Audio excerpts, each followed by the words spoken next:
But Perfect. I suppose there's some people listening who might not follow you on Instagram. That's obviously how I started seeing your content was, well, actually I started posting memes on Instagram, and it's kind of, for years on Instagram, just wasn't really sure if there was much of an evidence-based coaching community on there.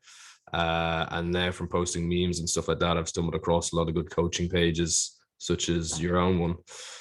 So maybe do you want to give like a breakdown of how you kind of got started in fitness and how that maybe led to you then becoming a coach and what you're doing now? Yeah, I think coaching was kind of in the stars for me, and so my dad's a coach. My Oh, mom really? my mom works in music, so musical coaching really. Yeah. My brother's a coach, and my other brother's a PE teacher. My aunt's a coach. Wow. My uncle on the other side's a coach. Uh, all Jesus, this that's kind of stuff. definitely in your blood then, man. Yeah, there's two. I have a sports science degree. My brother's a sports science degree. Two of my cousins on that side have a sports science degree. My cousin on the other side has a strength and conditioning master's. Like Wow. it's coaching. So Yeah. as a kid, like it's free will. I don't think it was. But then Predetermination. I was always bad. I thought I was always a bad athlete growing up. Was Same. always injured, very weak. Broke my collarbones, I think 7 times before the maybe 5 times before the age of 17 or something. That was playing So Gaelic. like, yeah, I got like football hurling. I was just so scrawny, so Yeah. weak. I've been pinned by a 20 kilo empty barbell. I'm not even joking. Wow. That was like your Uh, first time benching, or I think it was after a collarbone break, and I was like, it felt like my collarbone was going to explode. Jesus. Um, Pinned under I'd say I've been pinned under every single possible increment you can because I got pinned under 20 kilos. Um, Sports Young science is Wilson. then the obvious route. So I was like, right, let's go sports science and be a good athlete, because being in a family that's sport. That cousin who has his master's in strength and conditioning is Marcus Lawler. He's the he went to the Olympics for 200 meters this year. Okay, wow. So I was like, I'll go with sports science. I'll learn all this stuff, and then I'll not be a failure athletically. Mm. That didn't really last. Realized that sports science wasn't what I thought it was going to be. That's the experience of most people, I think, after like the first couple of week. years. Yeah. So I was kind of disillusioned with that. I also found CrossFit at this stage, but it wasn't really CrossFit. I went into PTI in North Dublin. I remember looking around, and they had a thing called field athlete. I was like, oh, this would be good for field athlete. And there was a few distinct differences on their website about how they described it. Like, you know how CrossFit is constantly very functional movements done at high intensities. They modified it, and I was like, done it at appropriate intensity. It's like, oh, that sounds interesting. So I went more intelligent. Yeah, and I was like, this is way more intelligent. And he started talking to me about actually like prescribing exercise. And I was like, what the fuck is this guy talking about? Like, this is way too complicated. He's like, you're not prescribing anything. But that kind of got the ball rolling in there. Then I realized I was learning more from CrossFit than I was I say CrossFit, it wasn't CrossFit. I was learning more in PTI than I was in my sports science degree. I think, especially practically. I'm sorry, what's PTI? PTI was the gym, Performance Therapy Ireland. Okay, right. Okay. Yeah. So I just ended up just kind of not coasting, but I barely stumbled over the line sports science degree wise, because I was like, I just couldn't do it. It turns out I just had ADHD, and it was weird. Looking back now, it all makes sense. Yeah. But I stumbled over that line, fell into a full-time coaching position straight away after that. I was still coaching through college as well. Did like 4 years, I think, in CrossFit Sandyford, coaching every single day. I did up the hours, and I was like, there's like 25 to 35 hours of coaching a week, and then you had all the other stuff like the actual programming and stuff on top of that. I don't know how I did it. And then 2018, I was like, if I see a future in this, I need to do this completely remotely. And I was so fed up of just how the status quo is in fitness. Like, I'm sure probably every episode has had everybody say something like, the fitness industry is fucked. It's Yeah. just weird. So that's me, I think. Yeah. I hope Okay. that's short. So you transitioned from in-person coaching to now you're doing all online, or Yeah, all online since 2018. I think. Yeah, it's definitely 2018. I can't remember when in 2018 I actually made the jump from completely online, completely in person to completely online. It did overlap, and the online happened very organically because people here in Carlo were asking me to coach them. And I was like, well, I'm living, working, and coaching in Dublin. I can't do this. yeah. So then I was like, I'm getting coached by these guys online. This makes more sense. I can give a better service. I can actually focus on educating people and going beyond the sets and reps and exercises. Yeah. So the more I thought about it, for the needs of the client and my needs as making this a career, I was like, online is the answer. And if not online, hybrid would be my ideal. But then I decided to leave Ireland and I ended up in the Philippines. So I couldn't really do hybrid. Yeah, but that is a huge limitation of in-person training, as that massively limits your flexibility to move around because you're starting over with a whole new client base then. Yeah. I was out in Cork 2 weekends ago, and I had this girl come up to me in the smoking area of a nightclub, and she was one of these people who's been away to Australia or somewhere for a couple of years, and she just wants everybody to do the exact same thing that she did. And she was going on about, you have to move to Australia, you have to do this. And I was like, look, not only do I not want to move to Australia, I actually couldn't, because I'm working on building up a client base for my business here in Ireland, specifically in Dublin. So I'm not just going to go off somewhere for 2 years and then come back and start all over again. And she was kind of like, oh, I'm a PT, it's great, you just teach classes. And I'm like, no. I did that for 4 years. It's not fun. It's not great. I don't think it's coaching either. I really don't. It's not well, yeah, I think it kind of depends on certainly the vast majority of stuff that I see. Like, you know, those kind of like exercise classes where it's really more just kind of like creating a group atmosphere and somebody at the top of the room shouting out what you're going to be doing, and it's not actually guiding somebody through, you know, a training process. It's just kind of supervision basically of group exercise is what I would call it. Yeah, I don't like the implicit messaging behind all of that. There's an analogy I usually use with people talking about that. Like I say, it's like having a wank. Like it kind of fulfills, it meets that need. Yeah, technically speaking, but you have a mess to clean up afterwards because you haven't actually got what you wanted out of that. Like you've gone and sought out group exercise classes because you think that that's how your instructor got that body. You think that is what's missing. That's the highest priority thing. And it seems so disingenuous to me that people are selling that as an actual solution when it's not. I love the community aspect of things like CrossFit, but it's also too much as well. Like I want to get back. One of my big goals at the minute is to get back to doing actual CrossFit workouts, but I don't think I'll ever call them CrossFit workouts or doing a CrossFit affiliate.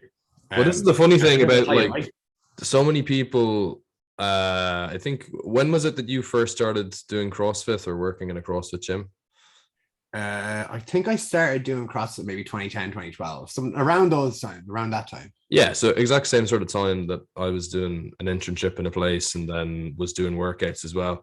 And the funny thing that I've seen happen with CrossFit, don't know if it's specific to Ireland or it's a worldwide thing because I don't really follow it that much anymore, is that like they started off with this model that they thought was like the be all and end all of, like, I had people in the gym I was interning in telling me that athletes should be training this way, like the Irish rugby team should be doing CrossFit. Tried explaining things like specificity of training to people and progressive overload, and they just weren't getting it. But then obviously as better ideas have come out now, or they've addressed some of the issues with CrossFit over the years, a lot of places are now being like, oh, well, that was the old way of doing CrossFit and this is the new way. And I'm like, yeah, but you're just training now. You just stopped doing the stuff that was on the site. So it's not CrossFit anymore. You fixed all the stuff that was wrong with it. And now it's actually just S&C. So stop calling it like the new and improved CrossFit. Yeah, I've seen that a lot. I get into loads of arguments, usually in private messages on Instagram, and it's all the template of responses like my CrossFit is different. It's a different CrossFit. I'm like, they're all different. Yeah. I'm like, I was in two of those CrossFits that are different, and it was explicitly stated that what we were doing was not CrossFit. So I don't know. It's just weird, man. Same thing with strength and conditioning as well. Like strength and conditioning is like, I think strength and conditioning is the new CrossFit, like in the sense that we have so many coaches that are overqualified educationally, we'll say, but practically they're just inept. And I don't know how we've arrived at this place. I see it here in Carlo where we have development squads, and now I'm working strength and conditioning with a big club here in Carlo, and I'm just and not just those lads, but I see it with lads who are playing inter-county football. Yeah. And they don't know the basic things. They don't know when you're loading a barbell that the big plate goes on the inside. They don't know how to put a barbell on their back. They can't deadlift with a straight bar or do Romanian deadlifts with a straight bar because all they know is the trap bar. And that's what they got at 14, 15, 16, all the way through to adults. I'm like, is the goal performance with all these kids or is it development? Yeah. And I took a 15-year-old a few years ago. His dad approached me and I was like, oh, I kind of feel a bit weird here. Is this a dad pushing his kid to play sports? So like, I spoke to them both, and like I was very honest about that and my how apprehensive I was with it. But you could see that all the kid wanted to do was play football, play soccer, and he was told that he was probably going to be cut because he wasn't fast enough, powerful enough, and what kept him in so long was that he just had better game sense. He could play the game better, but he didn't have the physical attributes. So I was like, let's just start at the start. And I was like, let's think truly long term. And I had my last session with him there a couple of weeks ago, and I just had him for 2 months this year. So I had him for 2 months this year. Because it was 2 months, I chopped everything together. It was mental. Like if you looked at what he was doing, everybody would say it was stupid. But it was like I had such a short period of time.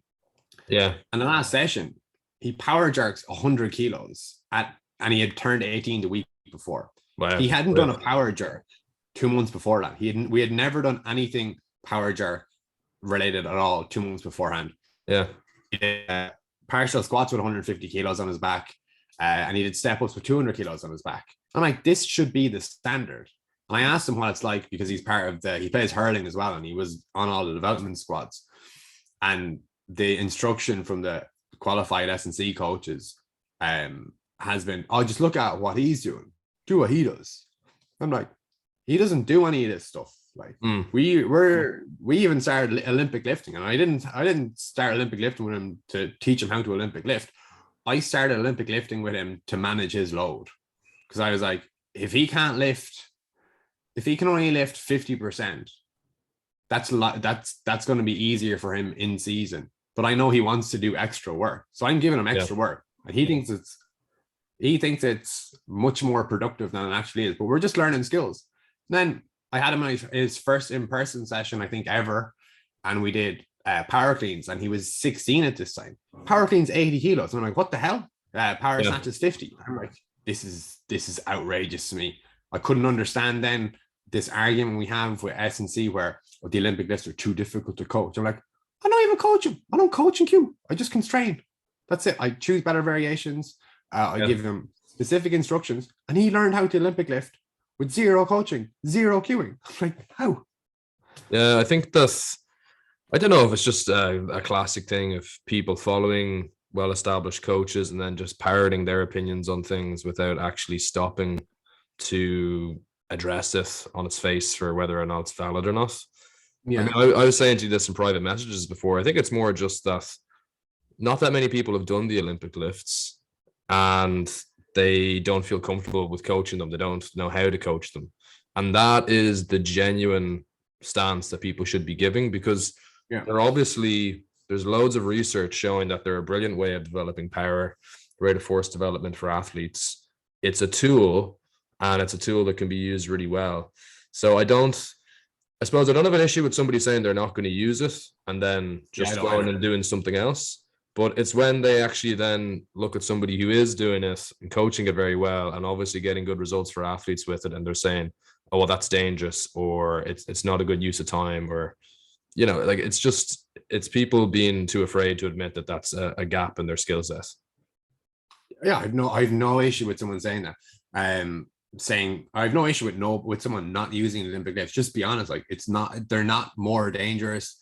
I don't even use them for their primary use, if you will, like improving their performance directly. I'm like, it's a great load management strategy. There's pretty much no eccentric. If you look at the positions you need to be in, if you can front rack a barbell, if you can sit in the bottom of a deep front squat, I'm like, that's probably going to pay massive dividends for that person over the course of their career.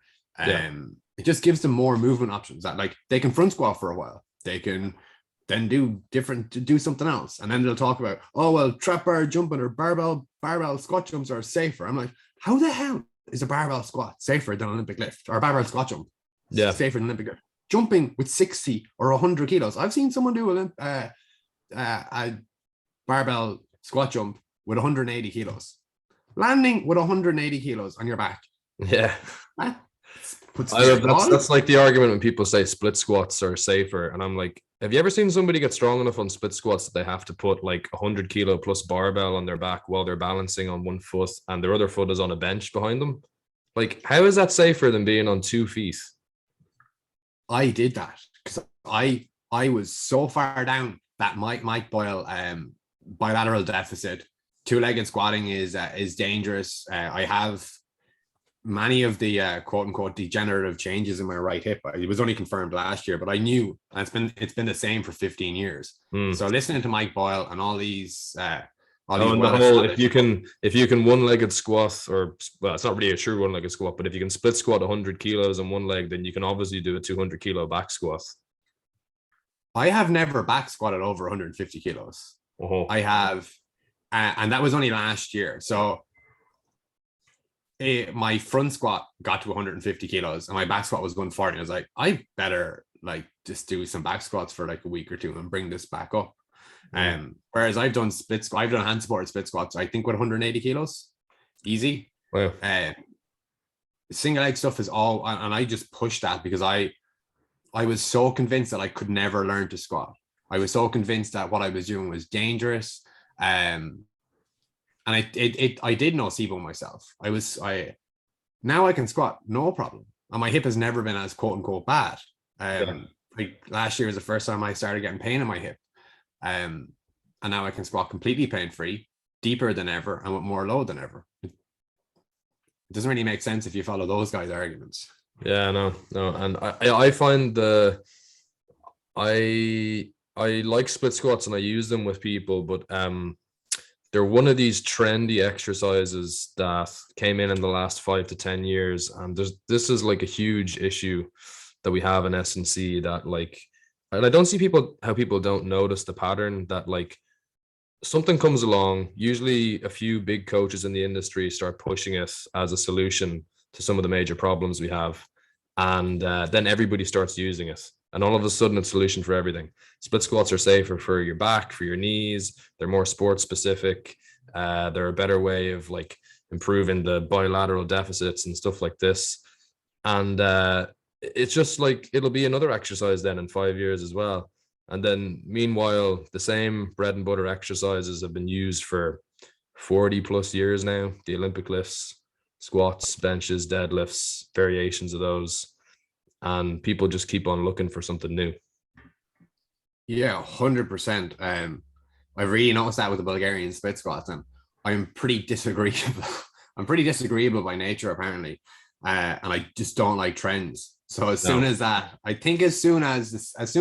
single leg squatting became the thing, I was like, I'm out. I'm going to learn this. I'm going to learn to squat on 2 legs. And we ask these questions like, oh, two leg squatting is shit, 1 leg squatting is the way to go. And we're asking questions between 2 things that we shouldn't be asking, like, why is it one or the other? Like it's nearly always 2, or it's cycle them. Like, yeah, it doesn't make sense. I wonder what the next big trend is going to be. I'm really trying to think about what it could be. I think that like the pendulum always seems to swing, and it sounds kind of sacrilegious to say, but I feel like people are overstating at this stage the limitations of getting somebody stronger and leaning very heavily into like sprint work for athletes. And I love sprint work for athletes. I think it's a great thing.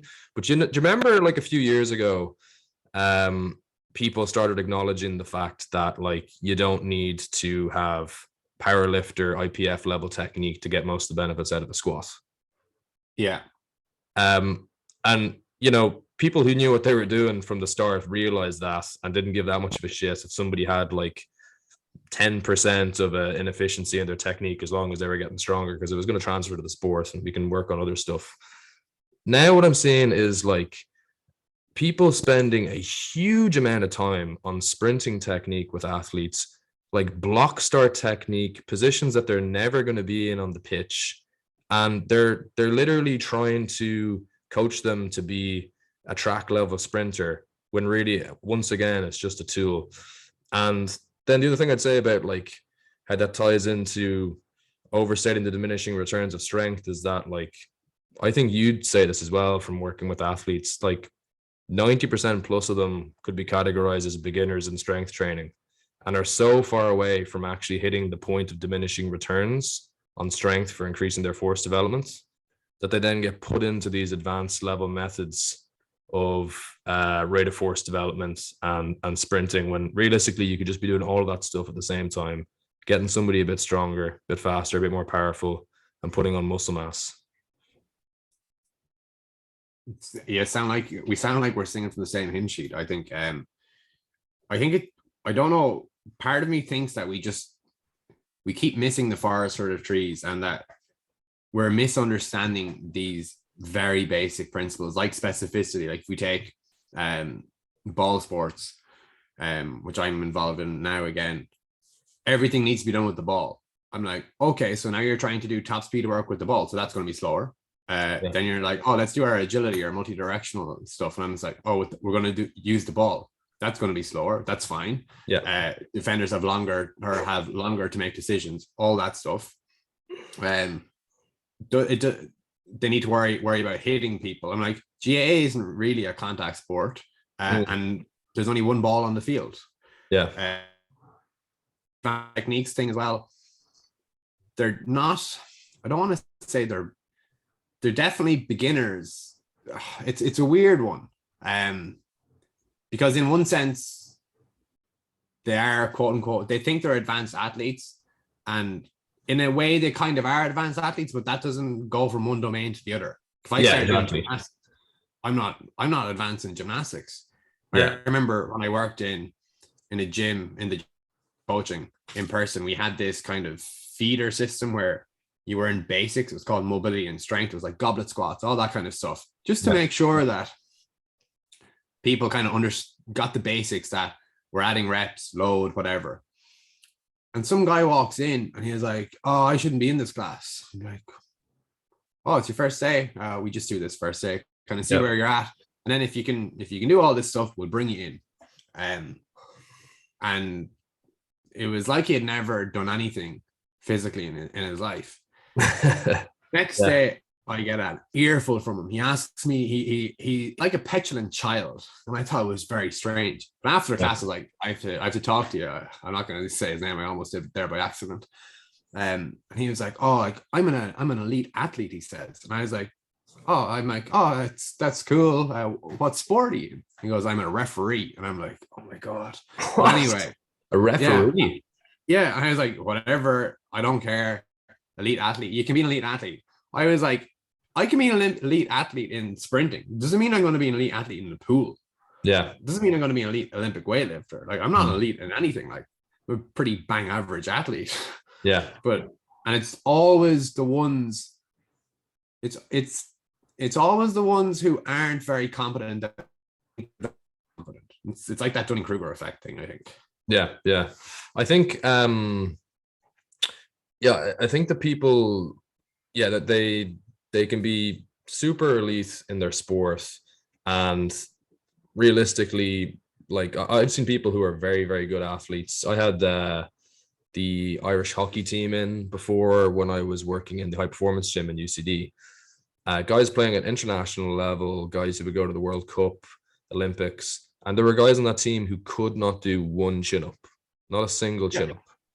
And that's not a reflection of their skill level for their sport, but it is a reflection on their general physical preparedness. And yeah, I think people just want to assume that because they're good at their sport that they're going to be amazing at the gym, and they don't need to be. They just need to, like, going back to what we were saying there about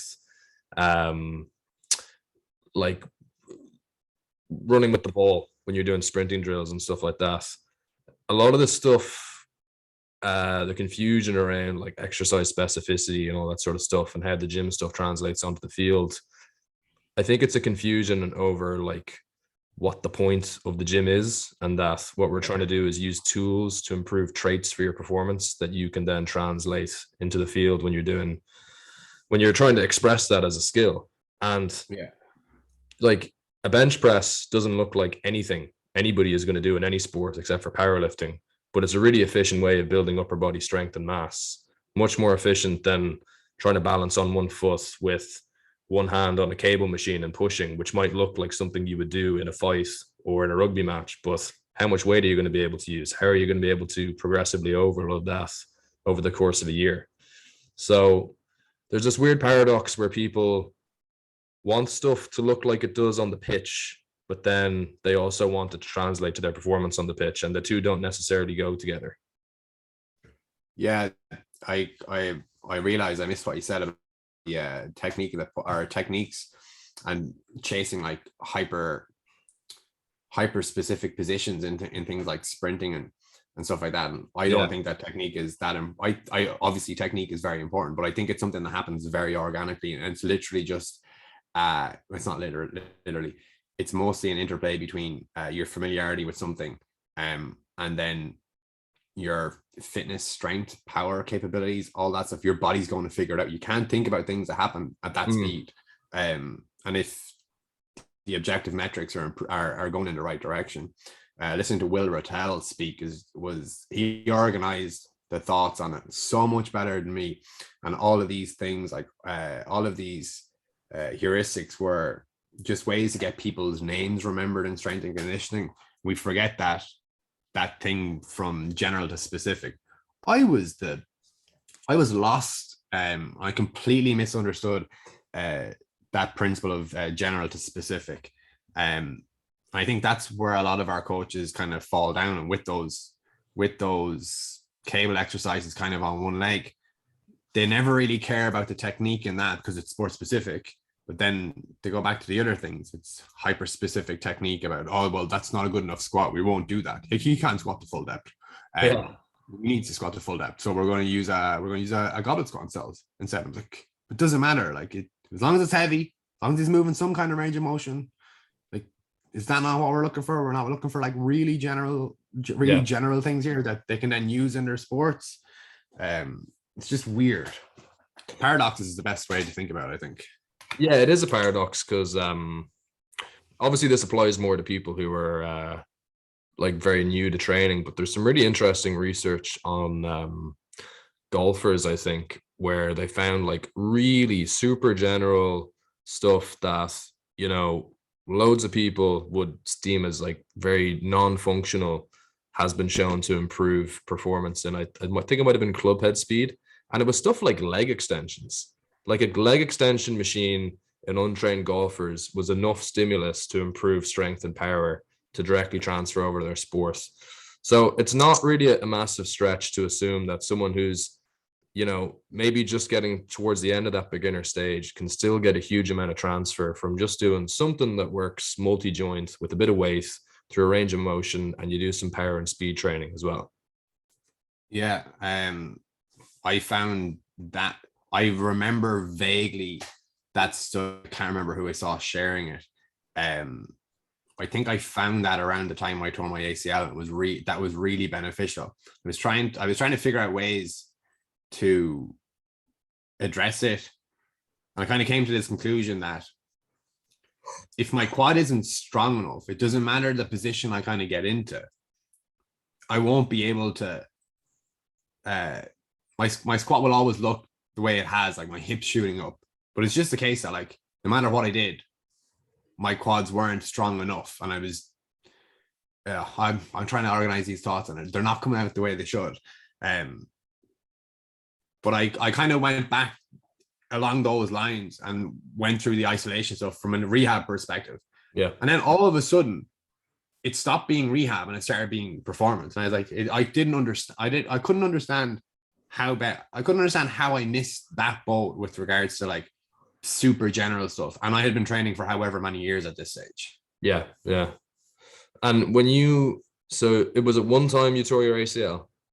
I went back playing football purely for fun. Landed. Someone came in through the back of me. I twisted. It was snap crack. I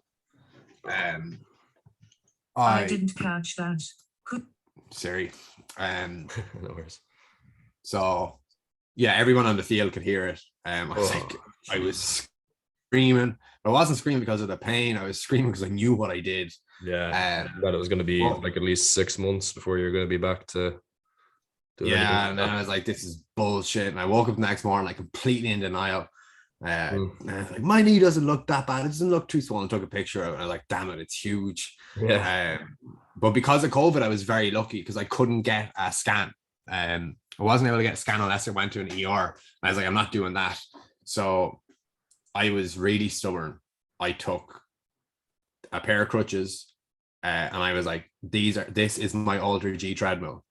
I am going to try get 10,000 steps in, offloading as much body weight as I possibly can, extending and flexing my knee. Within 2 hours, it was wild. A hand assisted, all that kind of crack. And I went to the gym.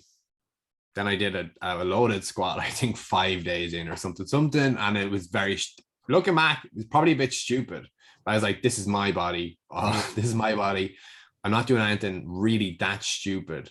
I've tested the waters, if you will. I have safety mechanisms in place. I was doing safety bar squat with my hands supported. So no matter what, I was safe. Yeah. I was able to squat below parallel within the first week. And I kind of took it from there. Went to my went and got my MRI. Got a call immediately after the MRI, like an hour or two afterwards. And I was like, this is a bit weird.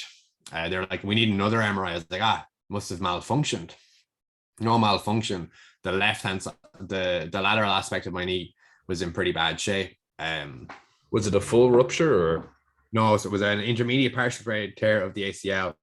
Okay.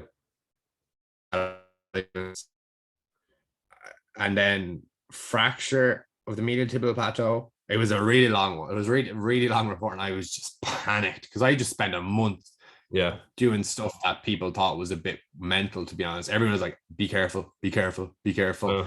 But then I walked into Ray Moran's office, and I remember I had one note at the top. I had my notes with me. I was like, can I get this surgery this week or early next week so I can deload my upper body training? I switched when I tore my ACL, and I was like, I'm just going to like get a press. I'm going to press my body. And I just went after that like a dog with a bone.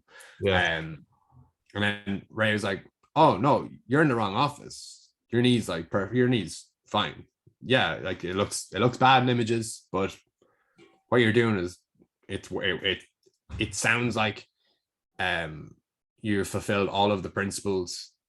You've just gone about your own way. It's completely fresh.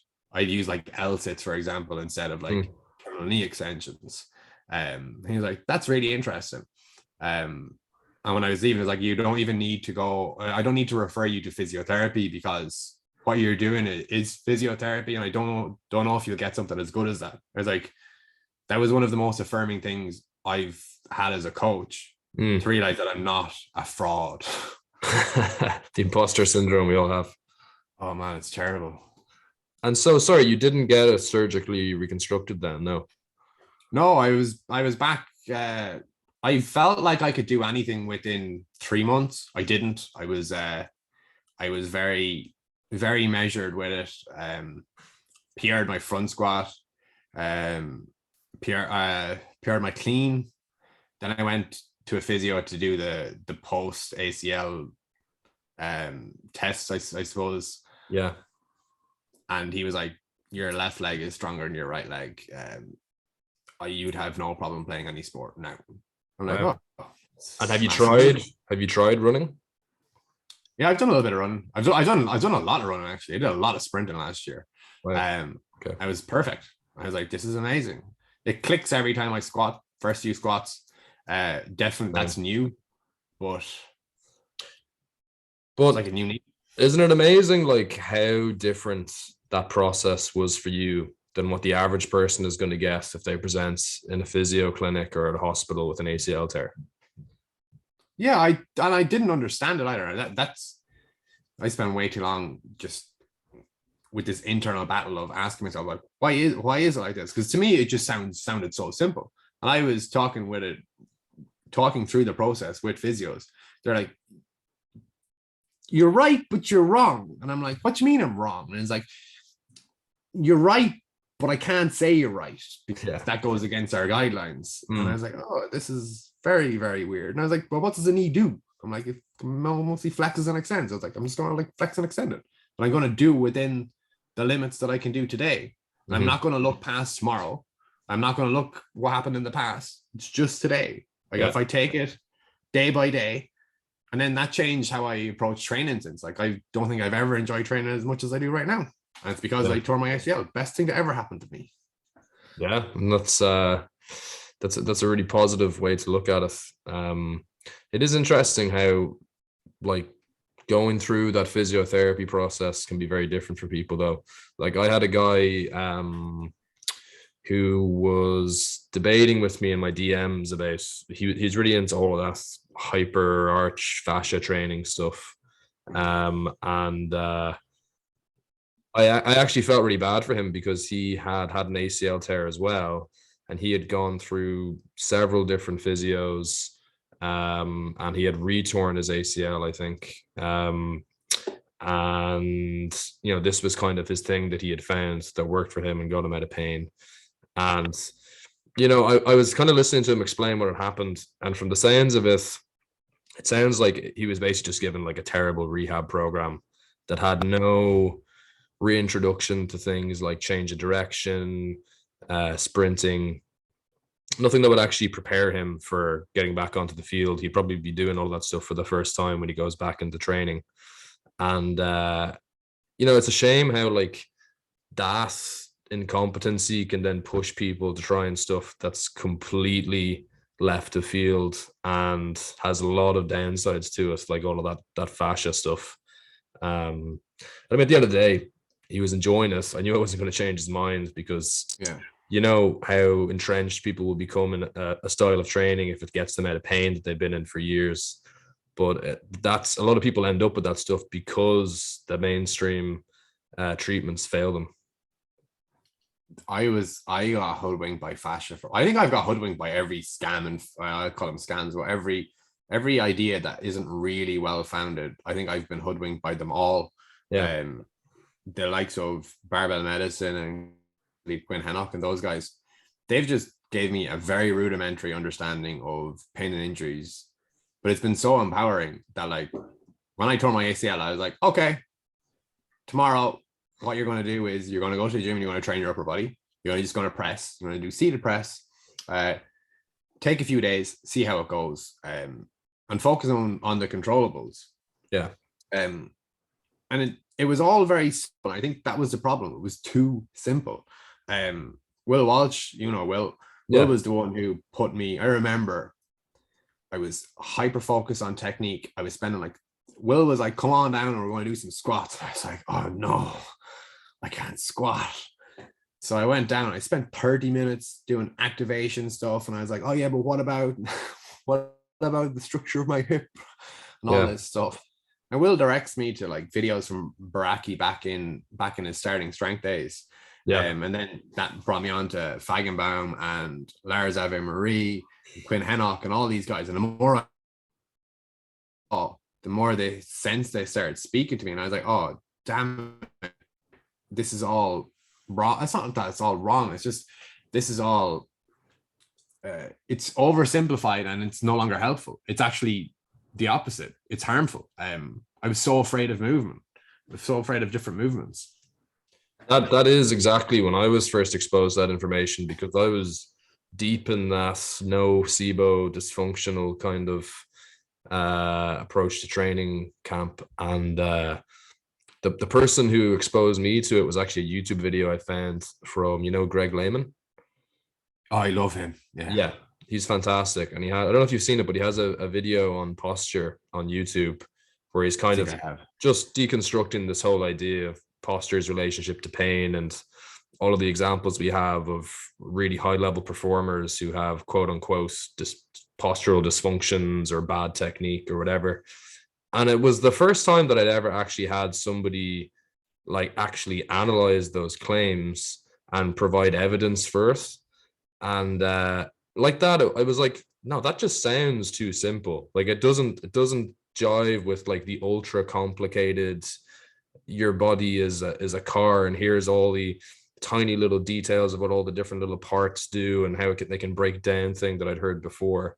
And I think that is a barrier to people, because if somebody complicates things and makes it sound very sciencey, then your instinct is to trust that they must know what they're talking about. And then somebody else comes along and says like, no, you just flex and extend your knee, and you progressively add load based on how you're feeling. And you'd almost think like, oh, that just sounds like bro science, Yeah. And like, even just think about the word dysfunction, you're like, that's a fancy sounding word. Yeah. Everything, if it sounds fancy or if it has a name, like chances are you probably shouldn't be doing it. Like there are some exceptions and we'll see it in training, but I used to get physio, I'd say once a week, probably once a week. For just as like the idea of like maintenance or something, or it was kind of weight and maintenance, but I thought that the quote unquote tightness I was feeling was pathological as well. Like I thought I needed it. Tightness is a weird one, actually. I struggle with what to say to people sometimes when they talk about that, because like some people ask me sometimes like, oh, my hips feel really tight when I squat.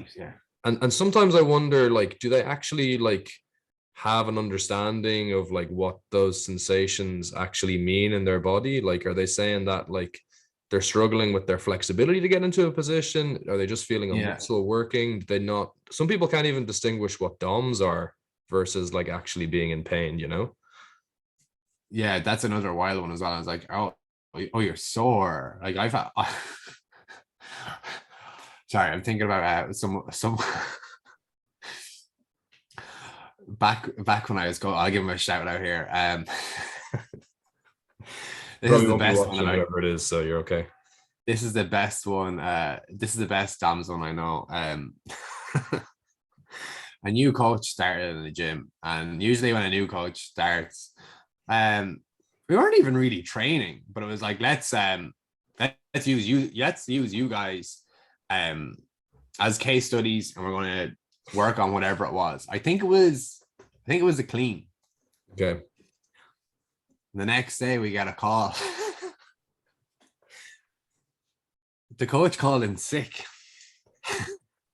because he was so sore from DOMs. We barely did anything. Coach, and I was like, oh my god, it was cleans, like did no eccentric. Cleans and Anderson front squats. Very little eccentric as well. And just doing that with like an empty bar or super lightweight, or it wasn't an empty bar, but it wasn't mentally heavy or intense or like. It was basically just very clear this is somebody who just doesn't train at all. Yeah, it was kind of to be expected, given that it was like CrossFit and stuff. But yeah, it was just wild to me, and every time I think about that story, I can't stop laughing. I'm just picturing somebody like in a full body cast lying in bed, like not gonna make him in. Oh god. Sorry, Bart. Hopefully you'll hear this. I remember the very first workout I ever did was a CrossFit one, and it was a pretty decent recipe for giving somebody really excruciating DOMs, because I think it was It was lots and lots and reps of lunges, running, which I had never really done before outside of PE. Lunges, running, push-ups, burpees, and there was some other kind of a squatty type movement in there, or maybe a kettlebell swing, which obviously you got the eccentric lengthening of the hamstring there, which is nice and sore. Actually, this is a real tangent here, but I had the only time I've ever injured my hamstring. I don't know if it was like a very mild tear or something like that, but do you know who did it to me? Dan John. Yeah, there's no hate on Dan John. He's a phenomenal coach, and I really like the stuff that he does. A really nice guy as well, because we got to chat with him. He was an adjunct professor on my master's degree in Twickenham, and so he would come over in the summer portion of the course, and we'd go over to do practicals. And he was giving a kettlebell kind of workshop thing, and I arrived a little bit late to it. So he'd already given everybody a kettlebell. And of course, the only one that was left was like a 45 kilo kettlebell, I think, or something like that. 48, probably. Yeah, whatever. I don't know what the intervals are, but I know that it was over 40 kilos anyway. And he's a strong fucker. So he picked it up with one hand and kind of like chucked it at me. And he was like, there you go, buddy, take that. And I was like, oh, shit. And have you seen his way of teaching the kettlebell swing? Where he grabs the kettlebell so the kettlebell swings up to whatever parallel, he grabs the kettlebell and pushes it back through your legs to teach you how to hip hinge explosively. And he went around in a circle doing that to everybody. And I think he pushed like harder than anybody else on my one. And I just got catapulted back through my legs, and I just felt, and I was like, oh no. And then also like just stupidly ego-wise, not wanting to look like a pussy in front of Dan John, I was like, I'll just keep going, and hopefully a bit of blood flow will get in there and it'll be okay. And still to this day, every now and then, like if I'm doing something very hamstringy, like leg curls or an RDL, it just kind of like takes a little bit longer to warm up on that side. But I just thought it was funny, like that Dan John was the person who ended up doing that to me. Yeah, and he's so nice and so measured, and nothing's ever really extreme, but like that kind of is a little bit extreme. So it just seems so out of character, doesn't it? I was kind of flattered because you obviously completely overestimated how strong I actually was. Yeah. But sorry, I don't know what I tangented off there. You were talking about something. I have no idea either. Like I'm the world's worst for tangents. That's why I was saying like I should probably be given an outline of what to talk about. Oh, it was Doms, and you were saying that you're in that guy, that CrossFit place, and he was in bits. So, but like I think what we were talking about initially there is just that like it's difficult to know sometimes what somebody else is actually feeling and being able to give them like an accurate breakdown of what that means. I really struggle with people saying that, you know, such and such muscle feels tight. Like, yeah, it might feel better if you stretch it. It doesn't necessarily mean that you have a range of motion issue there. Maybe just like actually stretching a muscle and then sometimes exercising it as well helps with weird sensations that you're getting. And then thinking they need like specific mobility training as well. The amount of times I get messages from clients and it's like, oh, I need more mobility. Like, I need more hamstring mobility. And I was like, yeah, that is hamstring mobility. I'm like, them RDLs that we're doing. Yeah, that is. I'm like, we can stretch your hamstrings if you want. Yeah, you told me you got 20 minutes to train. Yeah, we're going to use that 20 minutes productively. We ain't stretching for shit. And you're a highly strong, stressed out motherfucker. You are definitely not going to get the benefits from stretching. You can't relax, and that's fine. Yeah. We're just going to like work around that. Yeah, I think some people, genuinely enjoy being told that they're broken though, and that they need to go off and do stretches, activation exercises. Like I've had people, there's a guy that messages me all the time. And I think I broke a while ago, and I just had to say, look, I don't think I'll be able to help you. But like he was going to acupuncturists, he was going to quote unquote movement experts, a ream of different people, physios as well, but like getting 4 or 5 different opinions from people at the same time, all of which of course were giving him totally different diagnoses for why he was in pain. One was saying his shoulder was too high than the other. The other was saying that he needed to like work on strengthening up some muscle that was pulling him out of alignment or something like that. And every now and then I would put something up about pain or injury, and he'd be like, well, this person I'm going to told me this. And I'd be like, okay, well, they're probably wrong, but that's fine. And, you know, he would say like, oh, I want to start coaching with you eventually. And I'd be like, yeah, just let me know a day or a time. And it would always be, yeah, I just need my acupuncturist to sign off and when I'm able to start doing strength training. And I was like, come on, man.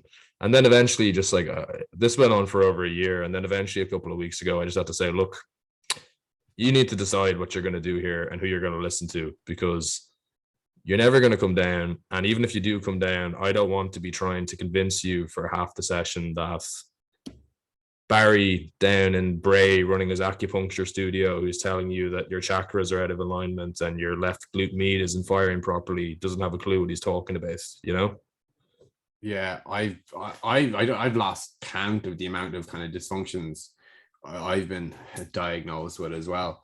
I think it's just it's a human need or a drive for certainty or something. It's like we know, and it's like the more certainty someone speaks with, the less certain you can be that that's what it is. Right? Yeah. I'm like, oh my, with the ACL, to go back to that, I'm like, oh, I have a sore knee. That's all I was telling myself. My knee's sore. My knee's not good. I wasn't thinking it was like my ACL. I was like, I hadn't got confirmation. As soon as I got confirmation, like I died. Like I was like, oh shit, what the fuck have I just been doing for 4 weeks? I was doing like full depth squats. I think I was like maybe 60 kilos, something like that. I had 3 days. I was one was isometric, so I was doing like L-sits, gymnastics. I was like, this is going to be fun if I get good at it. The next day was partial range of motion, so like pin squats. And then the last day was full range, so it was lighter. I was doing Zercher squats, zombie squats with heel elevation. Now looking back, it is a bit mental, but I was doing full depth. But it was obviously within your capacity. Like, I mean, yeah. If it wasn't, your body's going to say that fucking hurts. Yeah, and it was the whole like every single day. I was like, it doesn't matter what you did last week. It doesn't matter what you want to do. It's what can you do today? Yeah. Didn't freak out about technique. I was like, as long as this is pain free, and as long as I don't push the envelope too much here, and I have fail safes in here with like that range, that adding load day. I was doing quarter squats. After a month, I was doing half squats. Then I was doing like 3/4 squats. And I was adding load.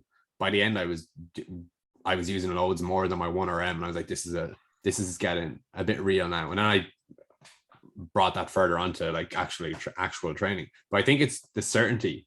So if you can give someone that this is what's wrong with them, and then they have clarity around the process, even if the process is wrong, they think it's going to work, they'll buy into it. But when you're telling them that, oh, this could be any of these things, we don't actually know what's going to work. You have to try all these things. They're like, oh, well, that's way more risky. Whereas the other guy's like, it's this, it's definitely this. Then he has someone else tell him it's this. So now he's got two things. And he's like, well, this person's right and this person's right. So if I fix both these things, I'm going to be golden. And have you noticed, I've noticed, like, and I used to have this frustration as well. Like, a lot of people have said to me, like, the fitness industry is so confusing. Like, there's so many different opinions on what's the right way to do things. And what I try to then relay to them, and took me a while to realize, is that there's actually not, like, outside of like the tiny details of like whether you should be doing block periodization or whether you should be doing conjugate, blah, blah, blah, blah, blah. Like, on the basics of things like training principles, rehab, good nutrition, actually, there's not a lot of disagreement among people who are actually qualified to talk about those topics. There's a lot of disagreement if you just type something into Google and start clicking on random blog posts from people who haven't read any research ever, don't have any basic grasp of how to like assess evidence on a topic. Yeah, because anybody can throw shit on the internet. But actually, if you know how to like filter through the crap and listen to people who are qualified to talk on stuff, you should see like pretty strong patterns of opinions on evidence starting to emerge. Yeah, I've realized that most of the rules are just, they're not even rules. Like, provided we stick with those few basic principles, specificity, overload, stuff like that, there are literally not literally, there are very few hard and fast rules that we must follow. Yeah. But those principles are all adhered to by all of these people. I'm second, triple, quadruple guessing anything I ever do. It's actually only since I got diagnosed with ADHD that I've actually started to have more faith in it, because I genuinely thought that I was crazy. I was gaslighting myself in the sense that I was like, this is so far from what you've been told to do. But then I look, and a number of years ago, when I was getting sets of 10, I was given 4 sets of 10, 5 sets of 12, whatever. I was like, anytime I do more than 6 reps on a squat, just turns to shit. Am I getting any benefit? I was asking these questions. So one day I just decided, when I was doing 4 sets of 10 or 5 sets of 12, I was like, I'm just going to double the sets, have the reps, and have the rest. I'm doing the same amount of sets, same amount of reps. I was doing the same amount of reps. And I was like, this works. Yeah. But I just put it in the back of my mind, forgot about it. I did it every now and again. Then I see Jake Tura, I don't know how to pronounce his name. Jake has his hypertrophy clusters, and it's like 8 sets of 5, 10 sets of 4. I'm like, I was doing that without knowing I was doing it. And that's happened to me multiple times. I did something, I think maybe a bit stupid last week and the week before and the week before that. I started accumulating my volume in front squat and back squat and singles. That sounds mental, I know, but no, not necessarily. I mean, if you look at I suppose it depends on the training program you do, but you follow John Bros, his weightlifting program. Yeah, I've followed him in the past. I haven't kept up with him in a long time. That's where he get now. I mean, obviously he does a very, specific type of training where I actually think, ironically, people look at that Bulgarian training system that he runs as like a very high intensity thing. Yeah. But I actually think it's more of a high volume program, because you're so fatigued from squatting every single day that you actually don't really tend to hit 90% plus your max that often. And then you're actually, when you accumulate all the singles and doubles you do as back offs, it's actually more volume than you would probably do if you were training like 2 or 3 times a week. But anyway, that's a bit of a tangent. Yeah, that was kind of what I don't know what made me think of it, but I also hate doing more than sets of 1. So I was like, fuck this, especially on a squat. So I was like, I'm just going to do singles. So when I was coaching clients as well, I realized that we had very finite time, amount of time to work each day, like so 60 minutes. So I was like, how can I do this? And I realized that for most people with most goals in most circumstances, 10 minutes is enough time to work on anything, especially with their work sets. So they might do a set every 2 minutes times 5, or a set every 2.5 minutes, or a set every 4 minutes times 3, because like it's not going to take 4 full minutes for that set. It's 10 minutes worth of work. So I was like, how can I do my squats in 10 minutes?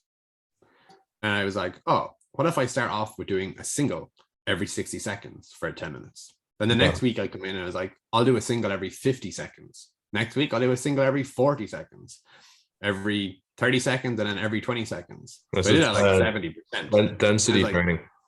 Yeah. I felt that was the best I've ever felt after squatting was last week. Front squatting 70% and same back squat, same every 20 seconds for 30 total reps. I felt incredible. I was like, I think front squats in particular really lend themselves well to that, because the upper back is such a limiter. I tend to never, and it's been a long time since I've done front squats in my program, because I just haven't really cared about my front squat. But when I was doing them a few years ago, I never went above triples in a set, and that could have me doing 6, 8, 10 sets of triples. But I can't do like I can't remember the last time I did a set of. I can't remember the last time I did a set of 2 on a front squat. As in you're mostly singles. Yeah, and it's been with the front squat. It's been pretty much. It's been almost always singles since the ACL. I'm like, this is great. Well, not all. Well, mostly. And then when I went out of coach last year, he didn't give me singles, I suppose. Before that, I did a few stupid things as well, which was a little bit intense. I did a thing called squat holiday, which is where you squat 3 times a day for 6 days in a row to a maximum. Three times a day, and all those 3 times are to a max. The first session is like normal front squats. It was 10 sets of 3, 10 sets of 5, 10 sets of 3, 10 sets of 5. One heavy set of 5 at the end. Second was 5 sets of 12, 10. Third session was 3 sets of 15, maybe something like that. And those 2 were heel elevated. I had just PR'd my front squat. I was like, I've got some time. Someone sent me the program. Like, what do you think about it? I think it's fucking stupid.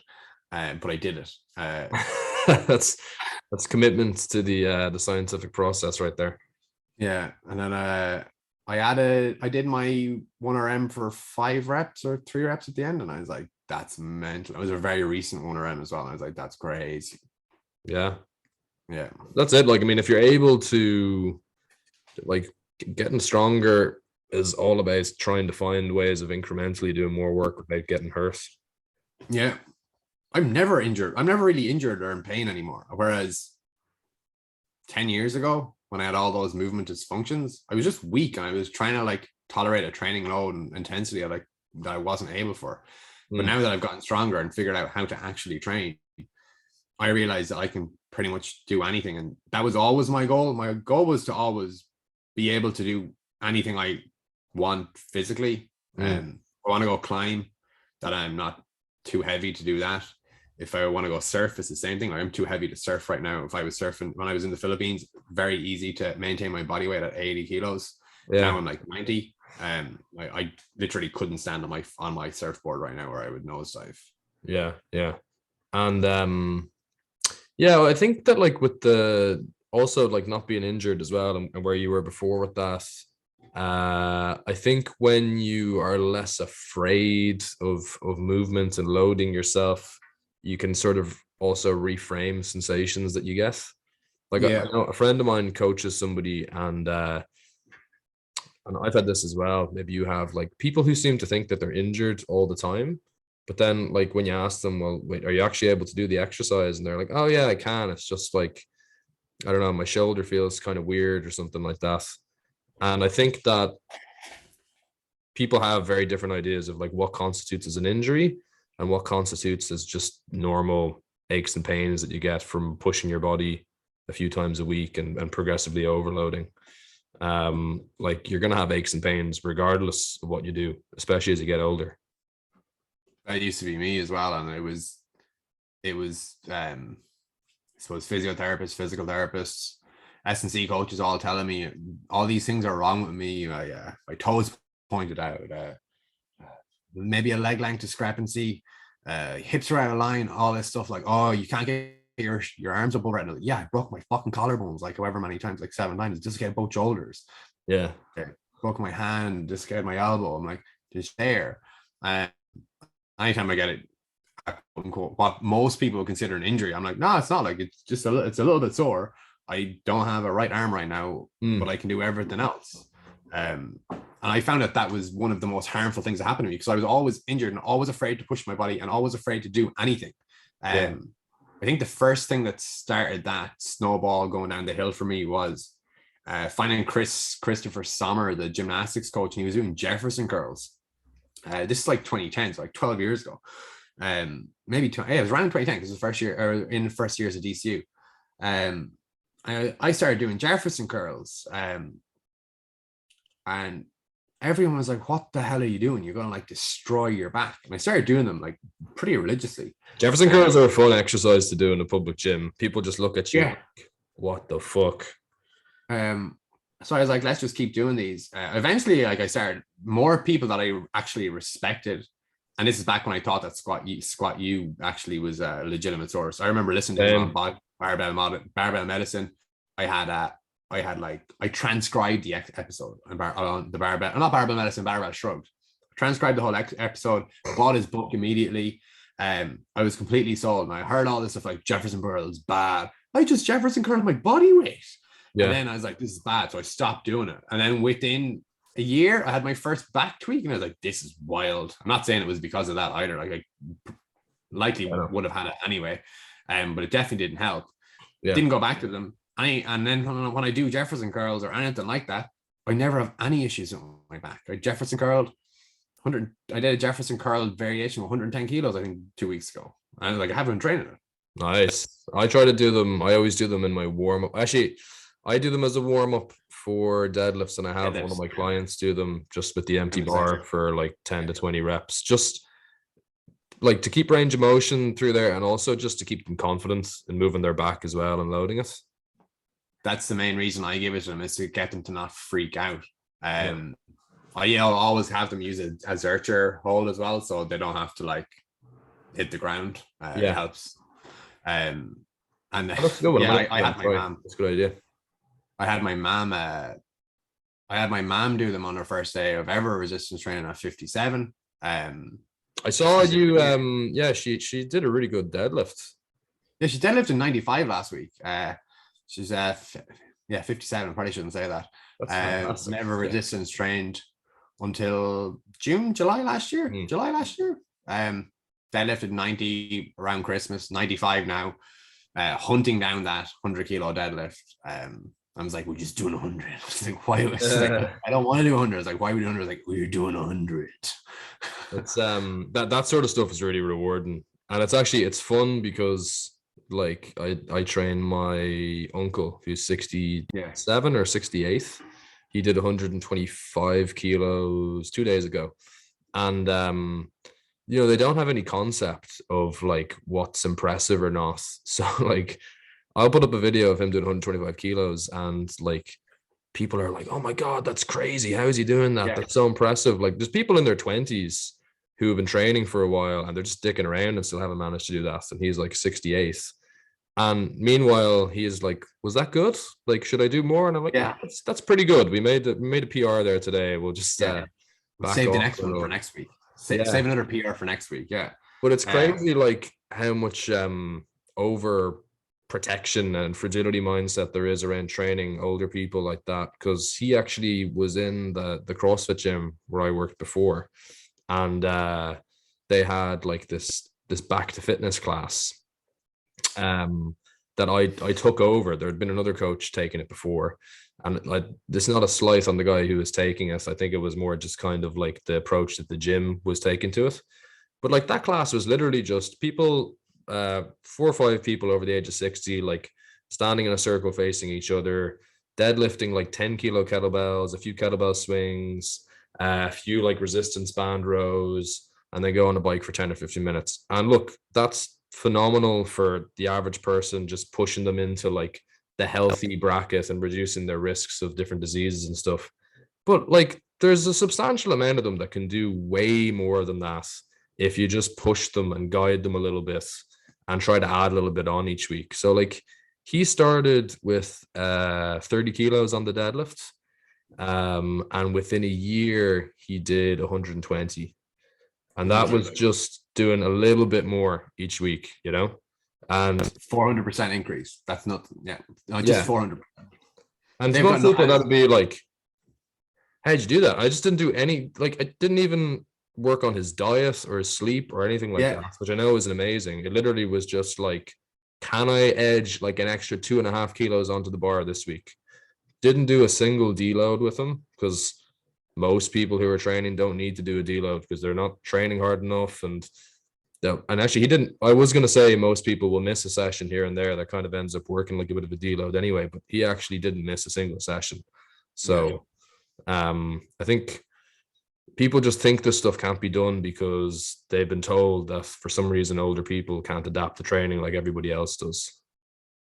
Yeah, and if you tell someone all this shit, they're going to believe it. And if we think about some of the biggest issues we have, like adherence, I'm not like talking like adherence for a year. I'm not like lifelong adherence. When we can get people just a rudimentary understanding of like, not even what's good, but like that it's impressive that they're adding weight. They get proud of it. And if you get proud of something, like you're kind of like stuck then. You have to, you have this internal drive to do it. Yeah. And when you PR as well, you get that sense of enjoyment. Whereas if you were to pick up a recipe book I can't bake, so there's a good one. So if I picked up a baking Bacon's book, tough, to be fair. It's a lot harder than cooking. oh, is it right? That makes me feel good. There's more of like a science to baking. Like if you fuck up the temperature or you fuck up the amount of like baking soda that you put into something, like stuff just won't rise or it won't, it won't set properly structurally. So there's no. I feel better now. I feel better about my failed donuts experiments last year. No so last year, like that's a good example. I tried to make donuts in the air fryer, the Krispy Kreme ones, and it failed miserably. I was super motivated. It was really fun the first day, and because I put in all that work, like I tolerated eating some of them. It wasn't bad, but I was still motivated enough to do it again. And it was fun again. It was therapeutic, whatever the fuck you want to call it. But again, failed. Did it again, failed. It's like if you keep doing that, and all you have is evidence for failure. Yeah, it's a big one. That thing at the end that you're doing it, like people do exercise with a specific goal in mind, and most of them don't get it. Yeah, it's very fun in the minute or in the moment.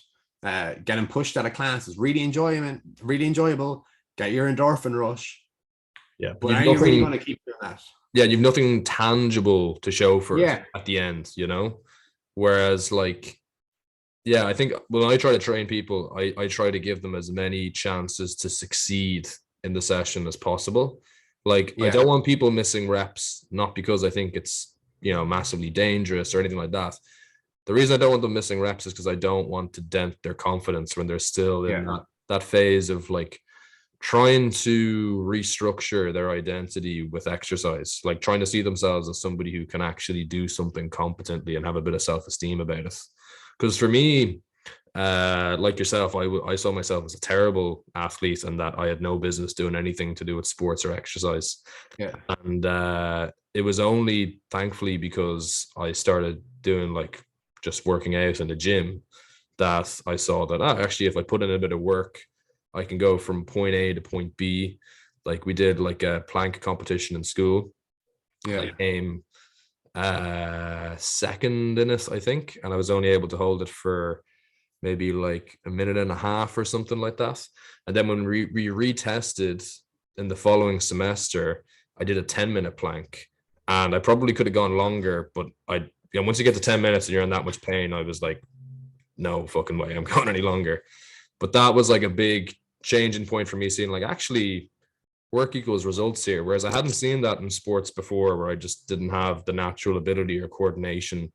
So I think setting people up for success like that, setting a goal that like to them might seem like, getting my first push-up, like that's not something I ever thought that I'd be able to do before. I know in the back of my mind that as long as they show up for a couple of months, they'll easily get that. But to them, that's a big thing. And they haven't tried and failed at it loads of times then. Yeah, that's it. You sound like how I speak to clients a lot of the time as well. I always bring up two things like feedback loops. There's two feedback loops I use, and then the goals as well. So with the feedback loops, one of them is displaying competency. So you have that objective feedback, which then gives you that subjective feedback that it's fun and it's enjoyable. If something's fun and enjoyable, you're going to want to do it again. So if you want to do it again, you do it again. If you do it again, you get better. You get better again, you enjoy it more. If you enjoy it more, you go back and do it again. And it just snowballs. Whereas the opposite is what usually happens with most people. They fail or they don't get that objective feedback of displaying competency. And that just breeds frustration. And then that frustration turns into demotivation or like being unmotivated to do it. Now, why would you ever want to do anything if you never get anything and you get zero return on investment? Like that was me with training for years. I'm just the most stubborn person I know. I don't know many people more stubborn than me. Then the other one was goals. So like I'll try to speak to clients about like goals. And I think the most important thing I tell clients is that their dream goal should be vague. Like it can't be specific because we can't ever arrive at it. Because if you arrive at it, what do you do when you finish a journey? You're done. It's all about the journey. So it's about those layers of goals. Like that dream goal or outcome goal is like very vague, not very vague. It's like something you see in the distance on the horizon. You can make out what it is, but you can't really make out the specific details. Then underneath that, we have all these performance goals that say it's probably more likely that will be there. So if we use like your push-up example, I want to like look better. Can't do a push. You probably want to look better. So you do work towards push-ups. And then underneath that, we have like our process goals, like your what you actually do. So it's vague, arbitrary goal, performance goals, and hit as many PRs as you possibly can. And then underneath that, it's like process goals. Can you do the process? And if you can do that, if I can do that with people and get them to that place, they're like, oh my God, I can do all of this. Yeah. You walk into any commercial gym and you see people deadlift and stuff. You're like, this guy's been here 6 years. You can't deadlift 100 kilos. I'm like, that does not make sense. How is he still here? Like, is he? I'm like, it's great that he's still here. Yeah. I'm like, does he really know how close he is? Like, he's so close to like getting it. And I know it's going to be so much more enjoyable because I see it. I get so much evidence that like as soon as someone gets it, with most clients as well, one of the first goals I give them is a deadlift. It's an easy one for people to guess. Easiest thing ever in the world to coach. You really don't need much muscle mass in your body to pull some pretty heavy weights on the deadlift. Yeah, I'm like 140 kilos. I'm like, we're going to deadlift 140 kilos in the next 2 months. They've never lifted before. They're like, what? That's like really heavy. I was like, nah, it's not. And I'll just keep telling them it's not heavy, like over the first like 8 weeks or so. And usually it takes like 6 to 10 weeks to get that guy up to 140 kilos. Yeah. And they're like dumbfounded that it was that easy. I also deadlift clients to a max on day one and exclusively do singles with them. That's actually where my experiment with my front squats have come from, because of trying to teach people how to deadlift. Getting to do 2 reps well is very different to the first rep, because it comes down as like, do they pause on the ground? The bar changes position. Yeah. So I'm like, singles make more sense. And then they're also overthinking their technique. So if I give them enough rest to recover, but not enough rest to actually think about what they've done or what they have to do, and they can only think on what I tell them to do, that's work. So it's like every 20 seconds for 30 total reps, they'll do a back off at like 50 to 60% of the weight that they've just picked up for one. Yeah. I've started doing, I probably don't use singles quite as much until people have been training a bit longer. I could, which is not the way that I typically do it. But what I've started doing with people is both from a point of time efficiency and also because I think it seems to work better, is really treating the main strength exercise of the day as like literally a strength exercise, like trying to improve their ability to produce as much force as they can. Whereas before I would have done a little bit more volume there, and there's an awful lot of rest breaks that you need to take then that eats up a huge amount of the session.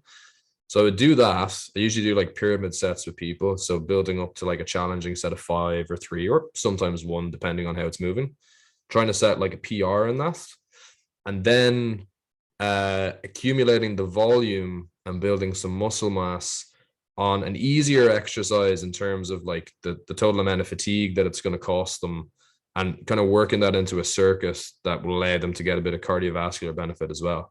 So like, for example, I might have somebody on deadlifts work up to like a challenging double. They hit like a 5 kilo PR. It's really cool for them. And then they might do like a bench press, and then we go into a circuit where they'll do things like back raises, like 5 by 10 on that to build up some of the relevant muscles for the deadlift, as well as like some other kind of more accessory sort of stuff. So I've been experimenting with that, and it seems to work really well for people. It's great for time efficiency, and people have still been able to keep getting really strong and setting PRs by doing really relatively low volume on the main lifts. Yeah, that sounds like how I pretty much do it as well. And they're not just doing singles like on everything. Like all my clients don't just do bicep curl singles. Yeah, it's like everything singles. They don't. They'll usually do like an exercise for high load, low reps, then another exercise like targeting similar muscle groups or similar movement patterns for light load but lots of reps. And it's very I find it very funny as well. The feedback I get, not from clients, but from people who talk to clients about what they're doing. They're just like, what are you doing? I had one girl in particular, and she was told, oh, you shouldn't be doing that. Like, you need to do tens for like 6 weeks. That's a 10. I ever doing singles. Block periodizing a middle-aged woman. It's Yeah, like yeah. brand new to the Like, gym. So you're gonna do a hypertrophy phase first. I'm like, she's not going to do sets of 10. Like, she won't, like, she won't enjoy it. She has to use such a light load. It's so much harder to add weight to tens as well, like beyond a few sessions. Yeah. So I'm like, why don't I just have her do singles for a bit? Like, she likes, like, she seems to really like that. And now now the person who said it sees all the stuff and is like, oh, maybe there's something to this. And like, but that's not the only, like, there's so many examples of like people getting told that what they're doing is stupid. I'm like, yeah, on paper it might look a little bit stupid, but if you take the context of the person, the time demands, what they actually like doing, the ability to progress the exercise, what else they're doing, everything, their goals, whatever. It's like, it makes sense. There's not that many rules once we have like those basic principles taken care of. She's working towards front squatting 80 kilos or whatever it is. Yeah. Why don't we do more singles? If she's more comfortable doing singles, she's comfortable failing, she won't be afraid when it comes to front squatting 80 kilos. Yeah. I think it speaks to like the whole thing as well of like quality work over just sheer quantity. Because I had something similar to that, where there's a girl I've been training for a few years, and she actually only trains twice a week, sometimes once a week with me, because she can get quite busy in work. But she was at a dinner or something like that with her friends one time, and she was saying that like she was talking to a friend of hers who's like really into the gym now. She's going like 5 days a week, and I think she's doing like group personal training sort of. So it's the whole thing where like they do a bit of strength training at the start, and then they basically do like a CrossFit Metcon thing at the end. And they were comparing like their strength numbers, and she was like, yeah, I'm getting really good at the deadlift. I did like I think she did like 55 kilos or something, like, which is great, but she'd been training for like a good while at this stage. And she was like, what did you do? And the girl that I was training was like, I've done like 110 kilos there last week. And apparently she just like dropped her fork, and she was like, what? How the fuck did you do that? You're only going to the gym like once or twice a week. And she was like, yeah, I know. I don't know. We just add a little bit of weight every now and then, and it kind of goes up steadily over time. And you're trying to like picture like what happens like in those group exercise classes, because they usually change exercises all the time for totally unnecessary reasons, just like because variety, even though the person hasn't even gotten to any kind of a strength standard or learned technique enough to be switching stuff around. And then usually as soon as like there's any kind of like thought that the back might be flexing or anything like that on the deadlift, it's like, oh, we're gonna back it down now, and we're going to start working on technique, and you're going to do this exercise instead to address this. And it just puts barriers in the way of people actually progressing and getting to a stage where they're like just competent with like basic strength and muscle mass. Yeah, it's wild. And we don't, when you get stuck in those scenarios, like that girl who's deadlifting 55 kilos, it's great that people are training. It is, and like I don't mean to say for any I know it's not, like, oh, I'm listening to this and I deadlift 55 kilos. It's about if your goal is to get stronger, and for some reason you're still at 55 kilos after months of training, something is wrong there, you know. Like, it's weird. Like, I'm trying to get into her headspace as well, because like that was me as well, and I know that I couldn't understand why I was never seeing like actual progress, but I was following all of these like rules, like, oh, make sure that like you row twice as much as you bench, like stuff like this, and all these bullshit things that seem to infiltrate fitnessy classes like that as well, like changing variation, like Mike Boyle, every 3 weeks you need to change your exercises or change something. I'm like, I saw that. Yeah, I've done the same thing like for 6 months probably. That and the deload every 4th week thing fucked me. For years, I saw no progress because of that. Yeah. And if you go into her headspace, it must be that. So she's proud of her 55 kilo deadlift. So it is important to her.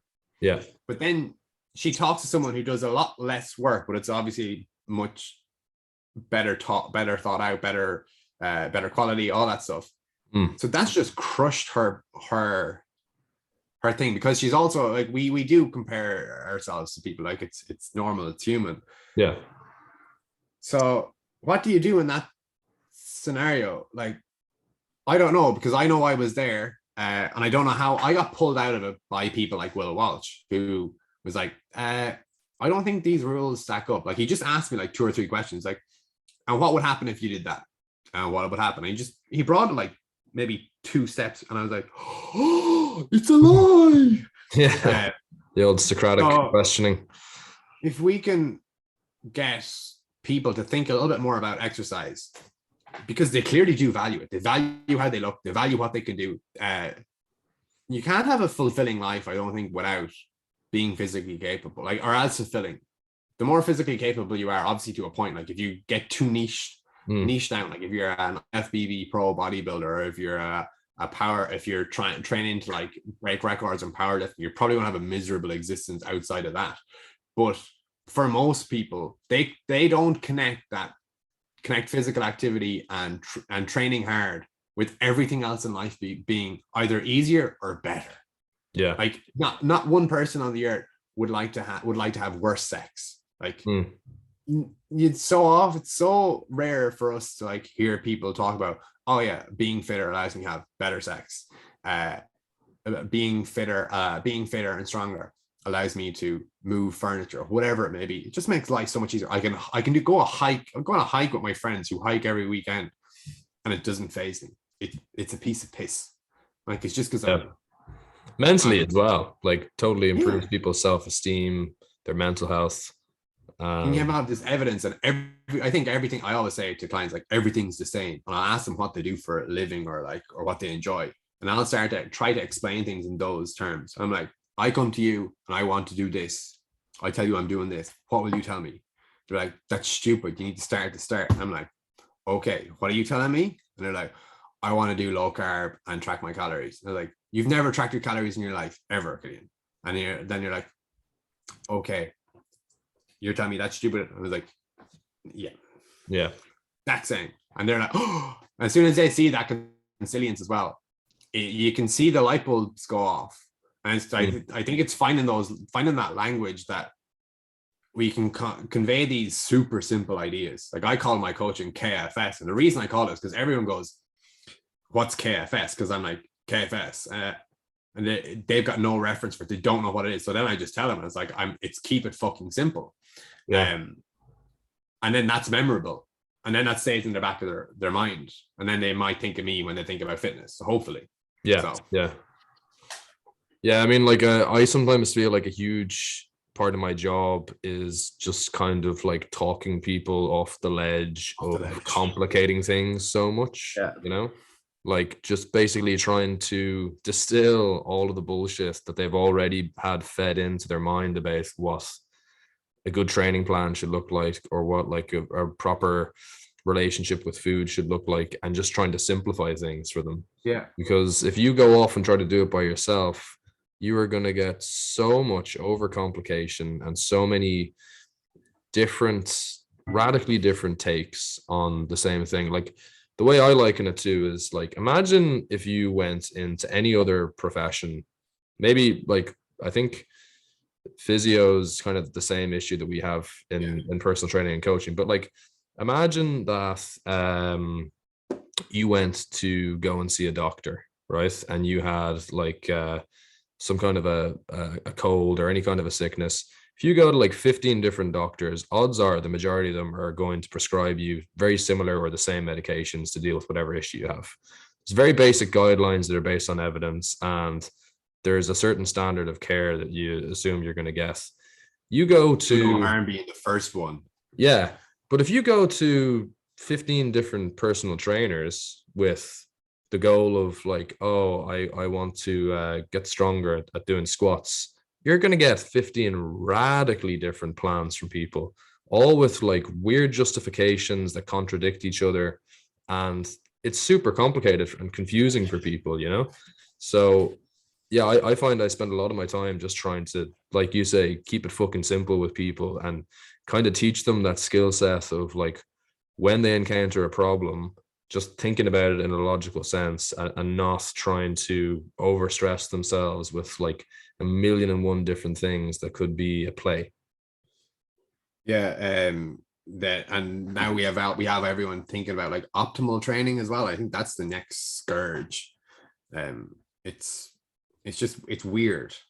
Optimal training is, I don't even think I've really heard people talk about that outside of like, well, when I think of optimal is like, you know, for your goals or whatever, but yeah, well, yeah, it seems to be something that I just see on I get to train pretty much at peak hours, so I'm getting to see things in gyms as well. So I'll see like what people are talking about optimally on say TikTok or whatever, and it's like everyone's doing like this half kneeling iliac oh lat, yeah, the whole biomechanical analysis of what's the best way to activate your lats on a pull down or whatever, and all that sort of stuff. And it goes back to what you're saying there about like not having the same kind of, not even, it doesn't have to be the same, but it's very simple. Like if I look at any of my old programs that I've been given, I can tell the one I'm like, that's good, and the rest of them are shit. Yeah. I don't know how we can I don't know how we could fix that. It's I think it's a practicality thing. The CrossFit example, sorry, I lost my train of thought there. That's the first time it happened. That's good. You're talking about the whole optimality thing with it was one before. I was trying to connect that one to what you said about the doctor analogy, and my mind just went boom. Well, again, I think it's a bit like the whole functional training thing. Like optimality and functionality, they're both completely meaningless terms without very specific context of what it is that you're trying to achieve. Yeah, it's like wet water. Like it's like I'm like, training by its very nature is fucking functional. We know functional medicine is whack. Functional training is whack. But what can we do to get more consistency from practitioners? Clearly education, isn't it? Because we have Joel Seedmans, we have these people with PhDs who, and a lot of Joel's stuff is probably okay, but what he portrays on social media clearly isn't. See, it's funny. I don't buy that. Are you referring to when he had that debate with Mike Israel, and he was saying, I think I watched that one. Did I watch that one? But he has said, like, his main thing when he's been critiqued is that, like, oh, it's just a bit of marketing, you know, to get people onto the page. And then when they actually show up to train with me, then we do like mostly like the basics, and then there's a few of these exercises. And I don't buy that, because I think athletes love doing those kind of really complicated exercises.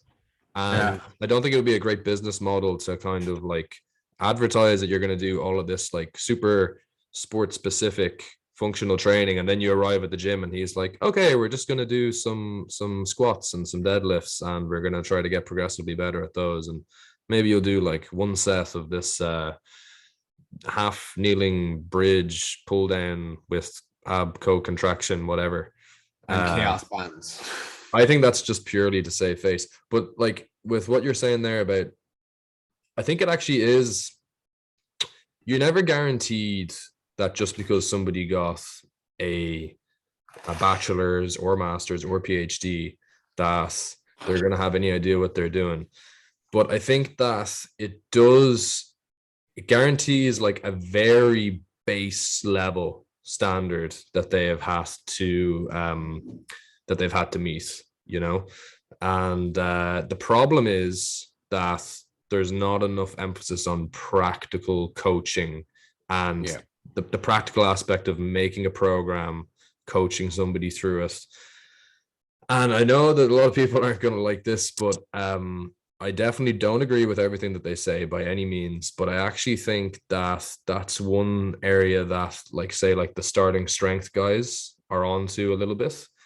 Do I think everybody needs to do a low bar back squat? No. Do I think that everybody needs to do a power clean if they're trying to be a power lifter or just get stronger? Definitely not. But they have brought in this kind of like apprenticeship almost kind of model. Like that like working trades like plumbers and electricians have and stuff like that.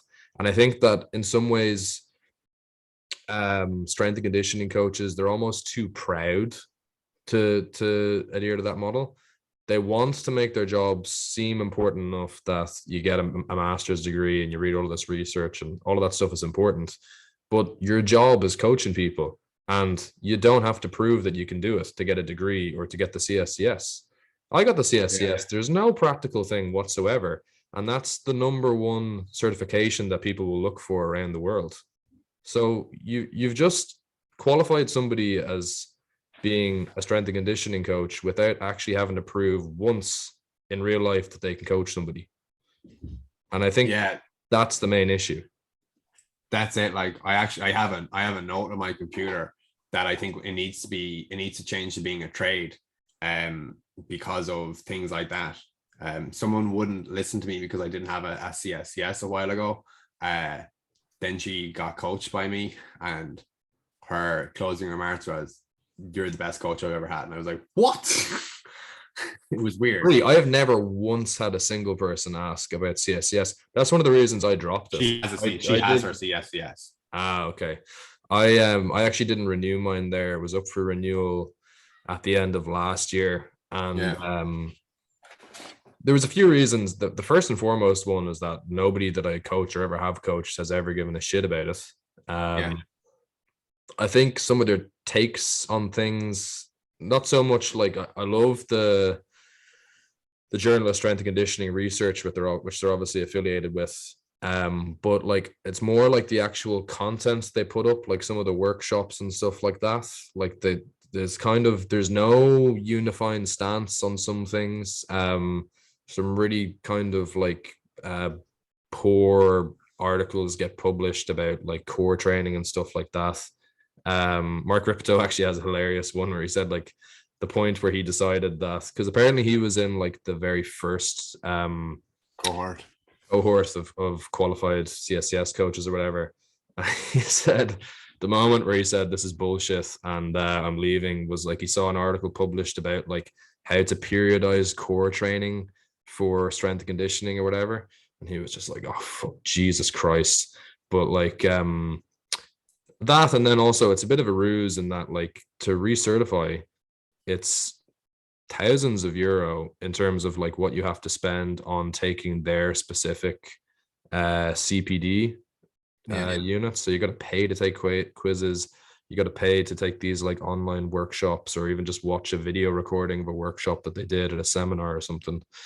And I totally understand why people keep it for job prospect reasons if you're trying to work in S&C, but I was like, this is just a load of bollocks. I can just read research and actually follow people who are evidence-based online. And I think there's another massive problem there with like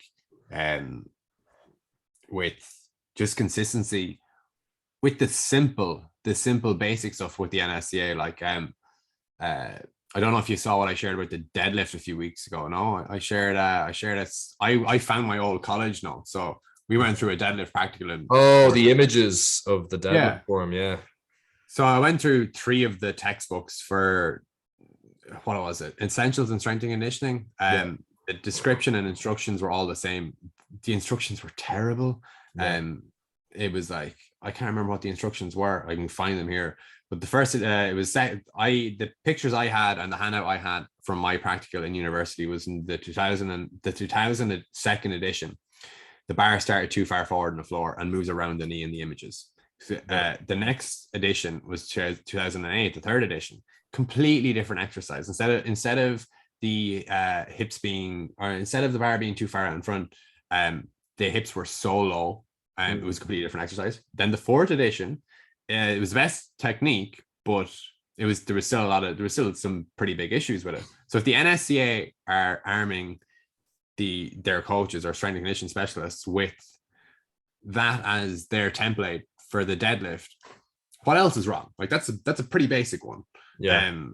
And then I was thinking about it's an army of clones. I saw someone with the core training example there as well. His tweet went viral a few months ago or weeks ago about if you're moving when you're doing core training, you're doing it wrong. Oh yeah, that's a big trend. The whole like every core exercise needs to be an isometric brace, and you should never do a sit up or flex or. Yeah, so I went onto his page and he has an ebook on core training or whatever.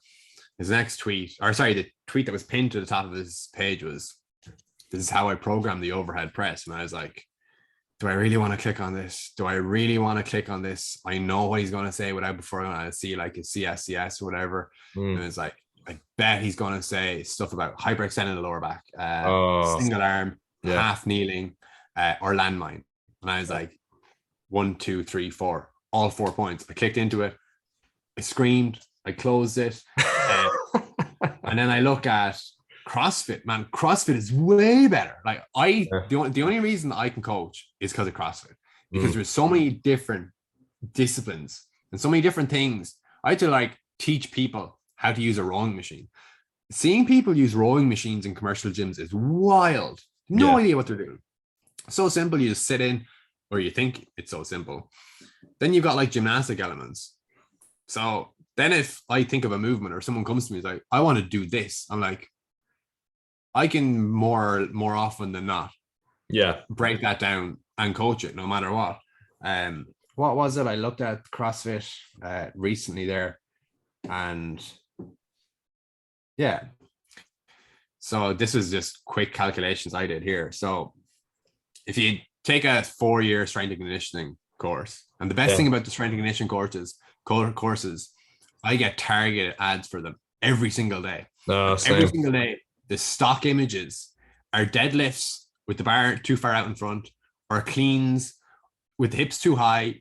It's never a good technique. I'm like, if you're trying to get me to sign or the TRX row, they love like an athlete with a cutoff shirt doing a TRX row. I'm like, that's terrible first impressions, number one. But I was like, so for a 4-year degree versus a typical CrossFit coach. So if you're a typical CrossFit coach coaching full time and you coach for 48 weeks of the year, so take 4 weeks off, and you do 4 classes a day, Monday to Friday, and add in a few weekends and PTs, you're going to get over 1,000 hours of hands-on coaching every single year. Yeah. If you're in a strength and conditioning degree, you're probably going to have a very homogenous group. You're going to be coaching the exact same thing for those 4 years. And even if you got a fourth of that, they still have 400% more hours coaching different people, different movements. They can coach Olympic lifts to people in their 50s. It might not look good. Like let's be real here. It might not be great. They might not. They can get them to not drop the bar on their head or snap their wrists. Yeah. Then we have strength and conditioning coaches who can't coach a straight bar deadlift, and it needs to be a trap bar. I'm like, how have we missed the target that far? Yeah, I think it's because you mentioned this in a post I saw you put up, that like CrossFit realized that like it does not have to look perfect for people to get the majority of the benefits from the exercise. And I think that actually people were quite unfair to CrossFit in that, like, you know, the whole like CrossFit gets you injured thing. And but like somebody made a really good point to me a couple of years after that, and I realized that it was very true, that like, yeah, there's poor coaching that happens in CrossFit gyms, but have you ever gone into a public gym before? Have you ever looked around at what some of the personal trainers in FlyFit are doing?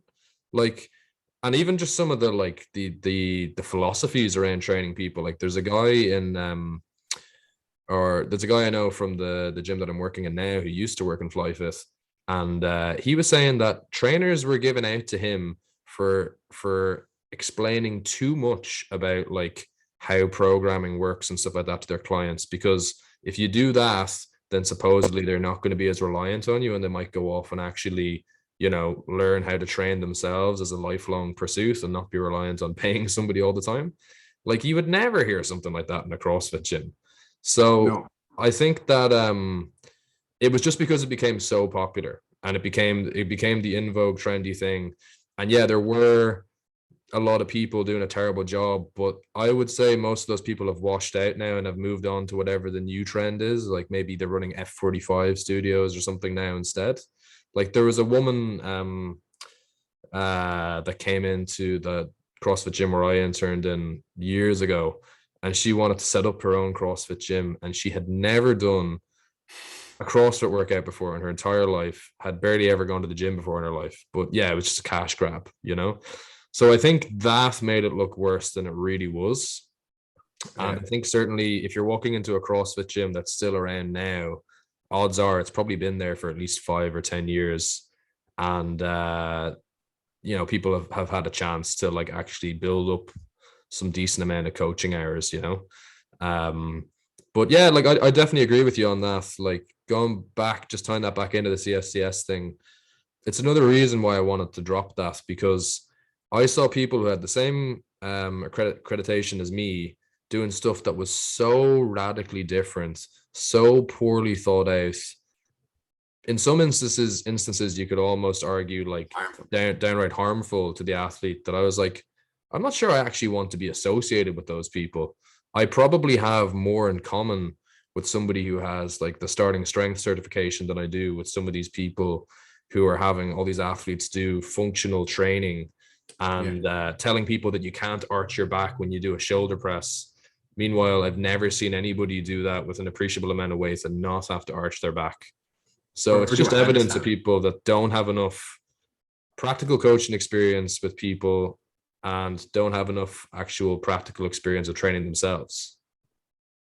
Yeah, and then we kind of narrow it down. And we just focus on the biomechanical stuff as well. Like, we don't actually acknowledge that everything that goes into like internal training load, that we have tasks to accomplish at the end of the day, whether it be in training or with what we're using for it with regards to performance.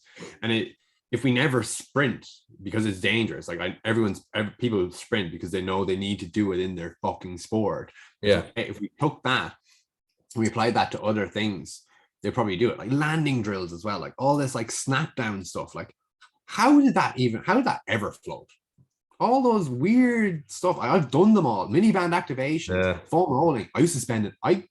I probably spent 30 minutes a day, 30 minutes, 5 days a week, activating, rolling, mobilizing, all that stuff. That's 2.5 hours every single week. The thing that I remember that reminds me so much of just how different people's perception of that stuff used to be was I was training in a weightlifting gym that's gone now. It was called East Coast Barbell. Yeah, it was in Blackrock, and it was a great place actually. But I remember walking down. This would have been around 2013, maybe 2012, and I was walking down the road in the sort of industrial estate where the gym was, and I was a solid 50 meters from the front door, and I could just hear like screams of anguish coming from inside, and I was like, what the fuck is that?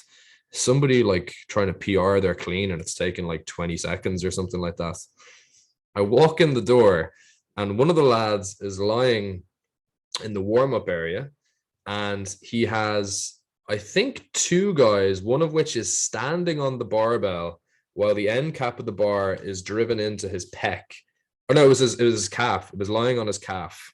And they were rolling that up and down his calf with your man's full body weight standing on there. And even then, to me, like not really knowing as much about that stuff as I needed to at the time, I was like, that can't be good or necessary.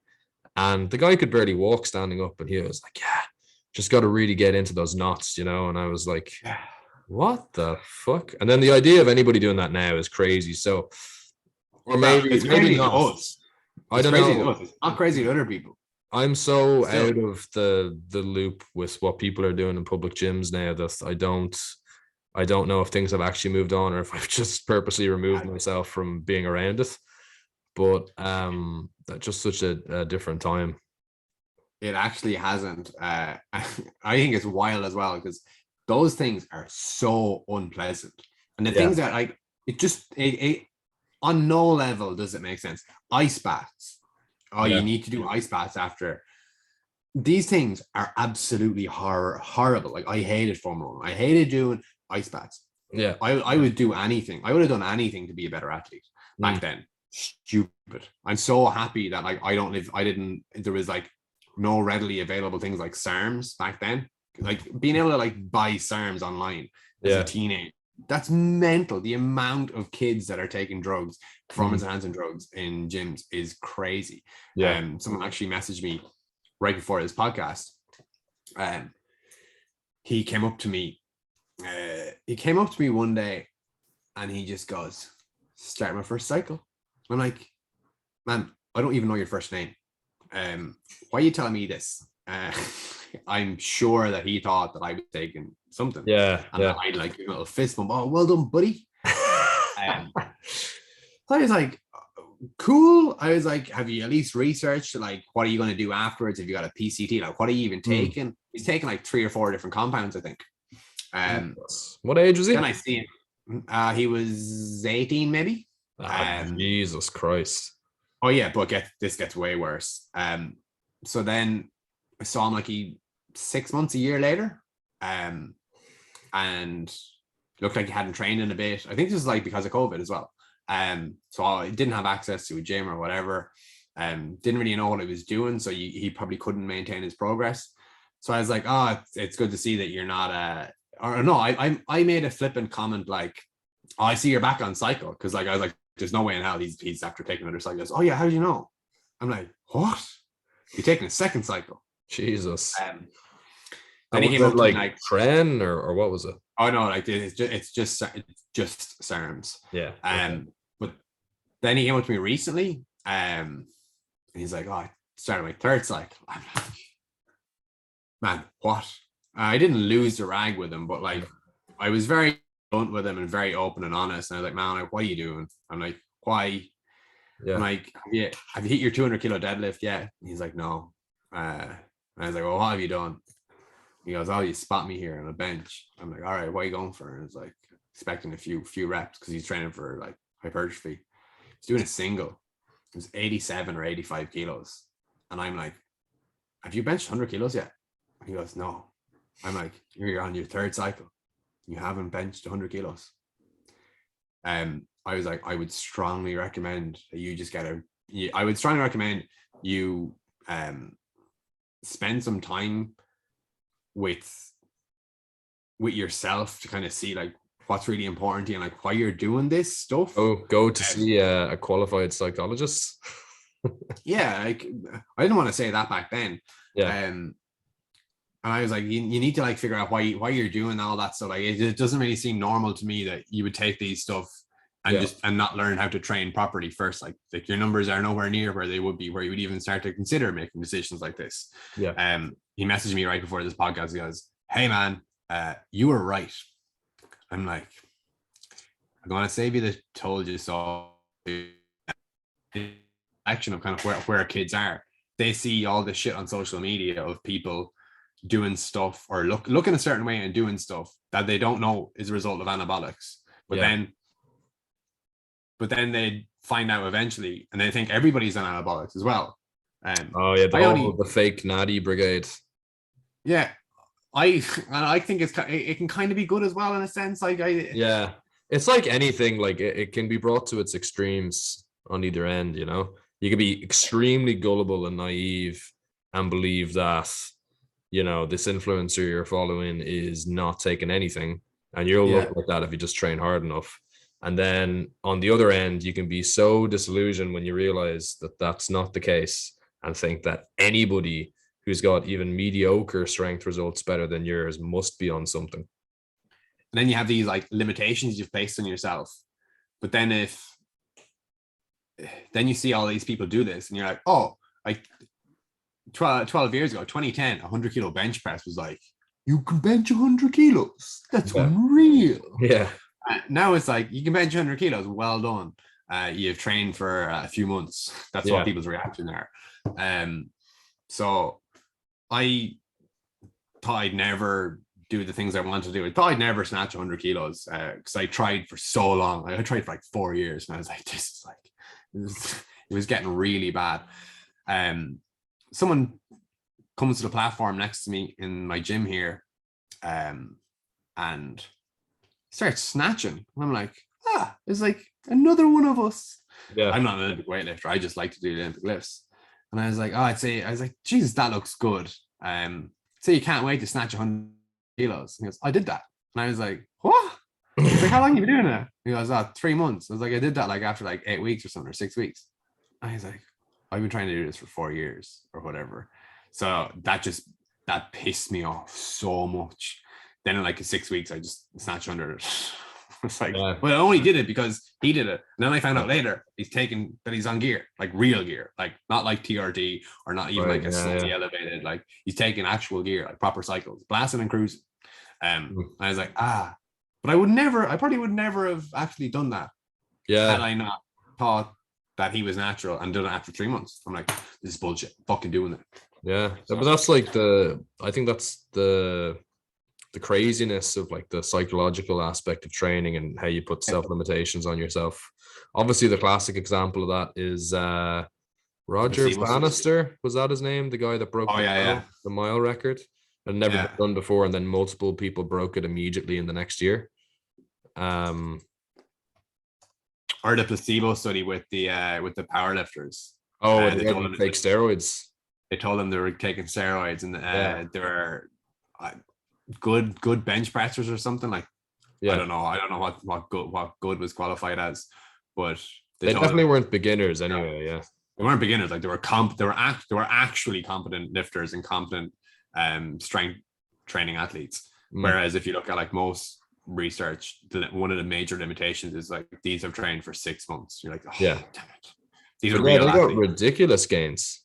Got like 5 kilos or something, like a significant bump on their total or on their bench press, and then they told them that it was placebo, and then it just went straight back down. Yeah, and that's one of the struggles that I have with like sometimes when people believe stuff that we both know is a load of shit, but it probably is having a positive impact on their performance. Like it goes back to that argument I was having with the fascia guy where he was saying like, oh, you're saying it works though. And I'm like, no, I'm saying that people are getting positive results in spite of the fact that what they're like. The analogy I gave was like, if I gave you a t-shirt and I don't know, it was like some kind of a gym logo t-shirt or whatever that you really liked, maybe like a barbell medicine one or something, and you went to the gym and it made you kind of like identify with being stronger. It made you feel like you need to be stronger than you are currently to be wearing that.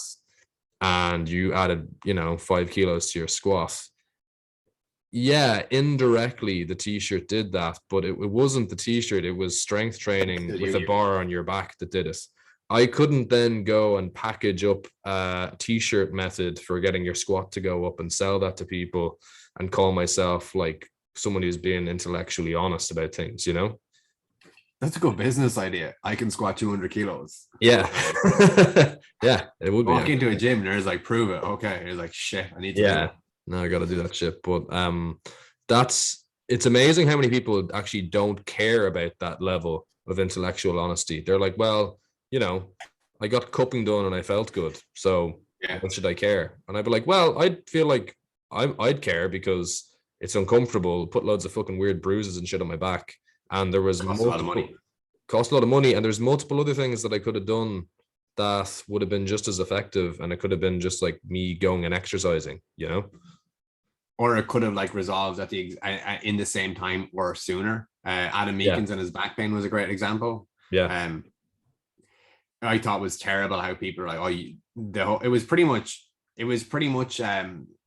McGill, like, you deserve your pain for your shitty deadlift, Adam. Like that's why that was the biomechanic bros argument. Is like, Adam's got a shitty deadlift. Like, fair enough, his deadlift doesn't look great. Like, that's not why. Like, we have no idea of the contextual factors that go into that. We don't know what his shifts are like. We don't know what his stressors are like in his life, how many hours he's sleeping.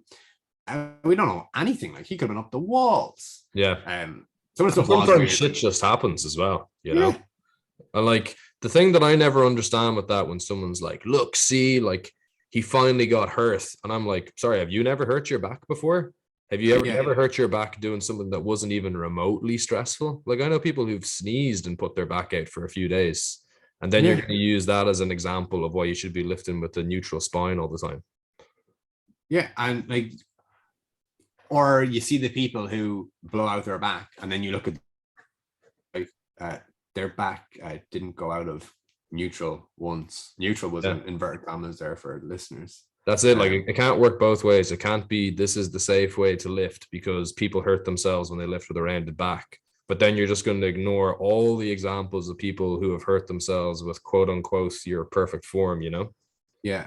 And I know that I can't adhere to perfect form because of things, but I spent so many years thinking that what I was doing was dangerous. Physiotherapists or physical therapists would shame me as well for what I did training wise. Oh, you shouldn't be doing that. You're lifting too heavy. That's dangerous. And it's like, now I look back and I'm like, how?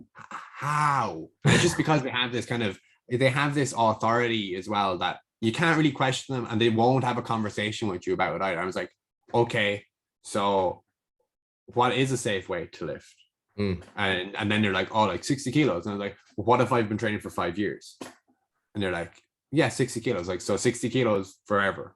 And they're like, oh, that doesn't make sense. And you're like, well, can the body not adapt? And you start asking them questions, but they know that they got no legs to stand on as well. Yeah. And it's like, oh, you listen to me, I'm the expert. And I'm like, anyone who says, listen to me, I'm the expert, I'm like, yeah, that's kind of a red flag, man. I'm probably not going to listen to you. Yeah. I know. Listen, I'd say as much as I'm enjoying this, we should probably wrap this up here because I'm not sure if too many people are going to listen up to 3 hours, but we should definitely do it again. Sorry for rambling. No, sure, I've rambled just as much. And to be honest, even if nobody listens to this, I always enjoy just having the chat with people and learning a bit.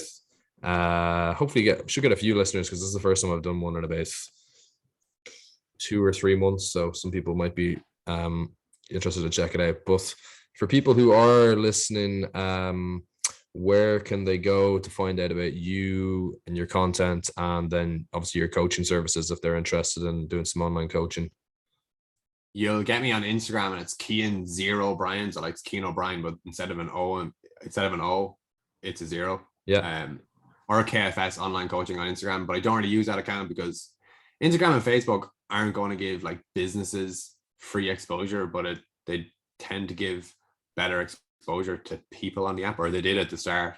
And I find that I've got much better exposure through my personal account. So I just use that for all coaching things. Yeah. Don't really like it doing it, but it's the price I have to pay, I suppose.